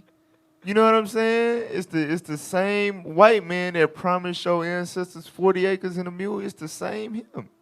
It's the same him. Hey, Go ahead. Can I say something real Go quick? ahead. Because you said something like the bike lanes. Remember the first video with the girls running down the street. Remember at one point you couldn't look at a white woman. Right. But she can run down your street. You better be aware. Damn. Facts. Yeah, that's you couldn't literally a red flag. That's a red flag. Literally. She comfortable enough to run down the damn street. She's a red flag. Literally. Right. Like if a white, like you said, a white woman in 1920s, 30s in your neighborhood, it's bombs for the Right, you gotta get the hell out of here. Lynch mobs coming through there with torches been to burn it Right. down. Right. So if they running through there now, it's figuratively the same thing. The lynch mobs now are just the investors Right, coming they to buy it coming through. all up from you. I guess I am a gentrifier. Looking at read verse 12. Verse 12. Set him not by thee. Don't let him move in your community. Right. Go ahead. Lest when he have overthrown thee, When he done took over your community, come on. he stand up in thy place. End up in your place. Now Harlem then went white. All these years, Harlem supposed to be the culture hub of Black America and all this and this and that. We waiting on the next Harlem Renaissance, and That's your Harlem Renaissance right there. Boy, ain't no way, boy. The rebirth. Yeah. Of the Harlem Globetrotter Soho. owner. Right. Soho. Hey, it's crazy you said it. So it ain't barbershops now, it's sports clips. Right, sports clips. Clip with little straight hair. Yeah, scissors. With the little, Right. the little scissors. Go ahead. Neither let him sit at thy right hand, lest he seek to take thy seat. Seek to take your neighborhood. Come on. And thou at the last remember my words. Remember I told you. Go ahead. And be pricked therewith. You got to live on the whole other side of town. Come on. Who will pity a charmer that is bitten with a serpent, or any such as come nigh wild beast? So it's time for our people to realize they still the serpent. They still a wild beast. You understand? So I'm telling y'all, listen. Right. If, for one, we got to start buying our homes and be homeowners. That's right. Or it really ain't nothing you could do about it. You know what I'm saying? Right. Damn. You know, that's for one. And for two, we got to keep God's commandments. So that's right. Because the reason why the property value is so low is because of how we treat each other. And we know we went over it. It's the engineering. Excuse me. Like we played the clip, the Boys in the Hood clip about gentrification. Right. We don't got no planes to go get the cocaine. That don't grow in our backyard. Like Bishop Yawasab said, we don't make how the pipe get in New York? Ain't no pipe manufacturing. How the crack pipe get in New York? Right. Come on now, dog. We don't got no artificers making firearms and bullets. Right. You know what I'm saying? No, this stuff gets here by way of crafty counsel. It's intentional to put these instruments of destruction in our community for us to be suicidal with. Right? Right. So once we walk away from these instruments of destruction, we leave the drugs alone. We stop participating in gangs. We stop the senseless killing and violence. Stop the burglary, different things of that nature. That alone will rise your property value. When the crime rate is low, that increases the property value. Zillow will show you that. You understand? And then not only, once we get that far, then we can start working with each other, investing with each other, going into business with each other and all of that. That will increase the property value. Right. And then we can start buying our homes and stuff like that and standing firm to where we don't allow them to be able to gentrify. But, like we read in Deuteronomy 28, verse 30, this is a part of the curses. Their ability to gentrify your area is a part of the curses. You understand? So as long as we breaking God's commandments, the stuff that they do, the tricks that they pull and all that, they going to be successful. They going to get executed every time because we don't have any power to stand against them. Right. God said you will have no power to stand against your enemies. This is America. Bow down like the sister did for King Charles. Was that at the fast food restaurant? She put her knees she's supposed to be cooked on that greasy ass floor. She should have bust her face. And she did at least 20 knees. Right. You know what I'm saying? To get to his waist. Man, that's put her face by his waist. You horse? Man, I'm telling you, man. She ain't ashamed Yeah, at she all. ain't She ready. got to touch roll. You need to be ashamed because you never got that close to a king. Come on now, dog. But you are a king. They gonna have to bow to us though. You know what I'm saying? But I'll pray Can I to get the that Most precept High. before we go? Go ahead. Give me that in Isaiah. You know what I want? Chapter 6, I think like verse 14 or something like that. Cause this is what they don't understand. They coming where they gonna bow to the Israelites. Bring it out. 6 and 14. 60 and 14. Oh, 60 and 14. Yeah, Isaiah chapter 60. This is a prophecy. This talking about the kingdom of heaven. That's right. The book of Isaiah, chapter 60, verse 14. The sons also of them that afflicted thee. Because they afflicting us. They afflicting us every day, read. Shall come bending unto thee. What they gonna do? And shall come bending unto thee. Read. And all they that despise thee shall bow themselves down at the soles of thy feet. What God said they gonna do? Shall bow themselves down at the soles of thy feet. Read. And they shall call thee the city of the Lord, the Zion of the Holy One of See Israel. that? So all y'all viewers that was looking at the show earlier, we had a woman. She was bound down to her knees to what was his name, Charles III or whatever. But God said in that day they gonna have to bow. They gonna have to bow down their knees to us, to the Son. That's thus said the Lord. Can you read verse 10?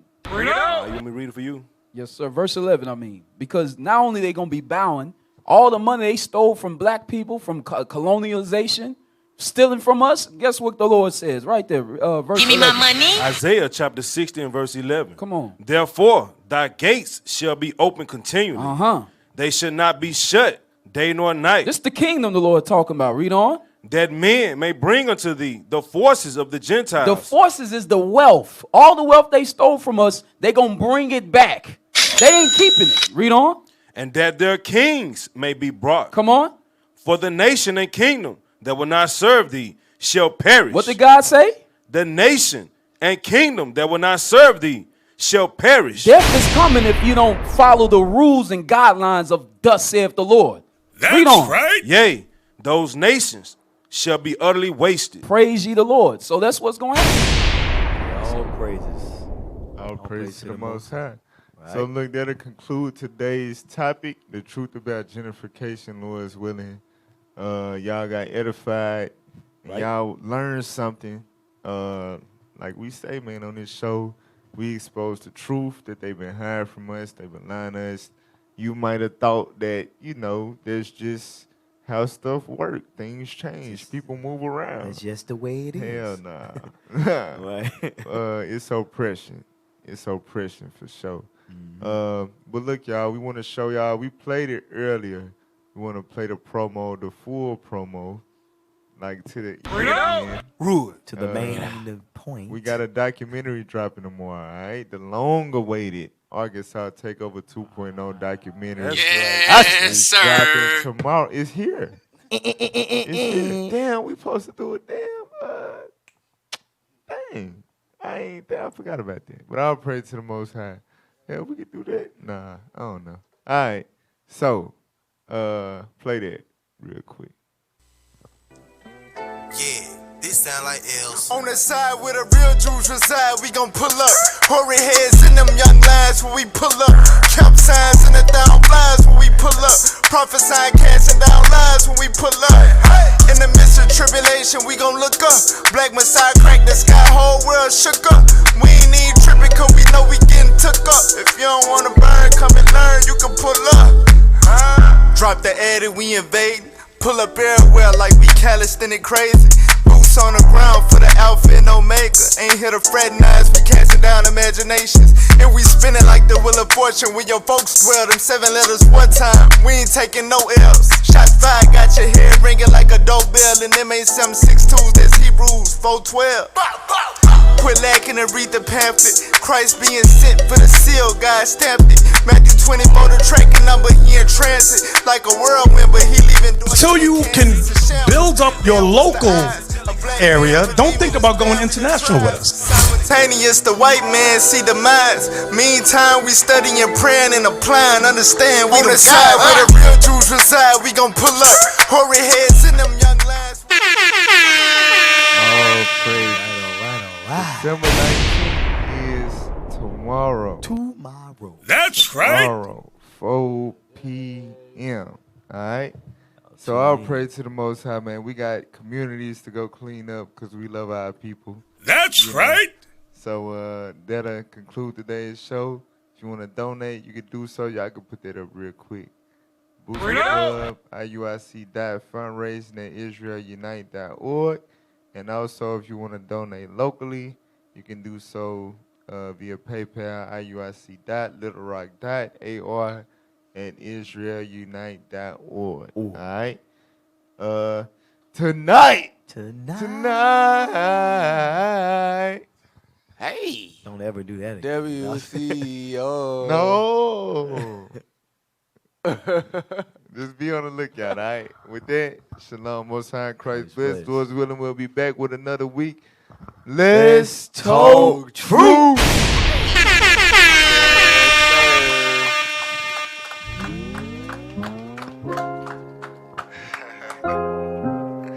They say Ye crazy. They say Kyrie crazy. 2S. Real Jew and I can prove it. Real Jew and I. Blacks and Hispanics, this for you and I. Huh? Real Jew and I can prove it. Chosen, not recruited. Not the average human, they might label me a mutant. When you speak the truth, the Jewish media polluted.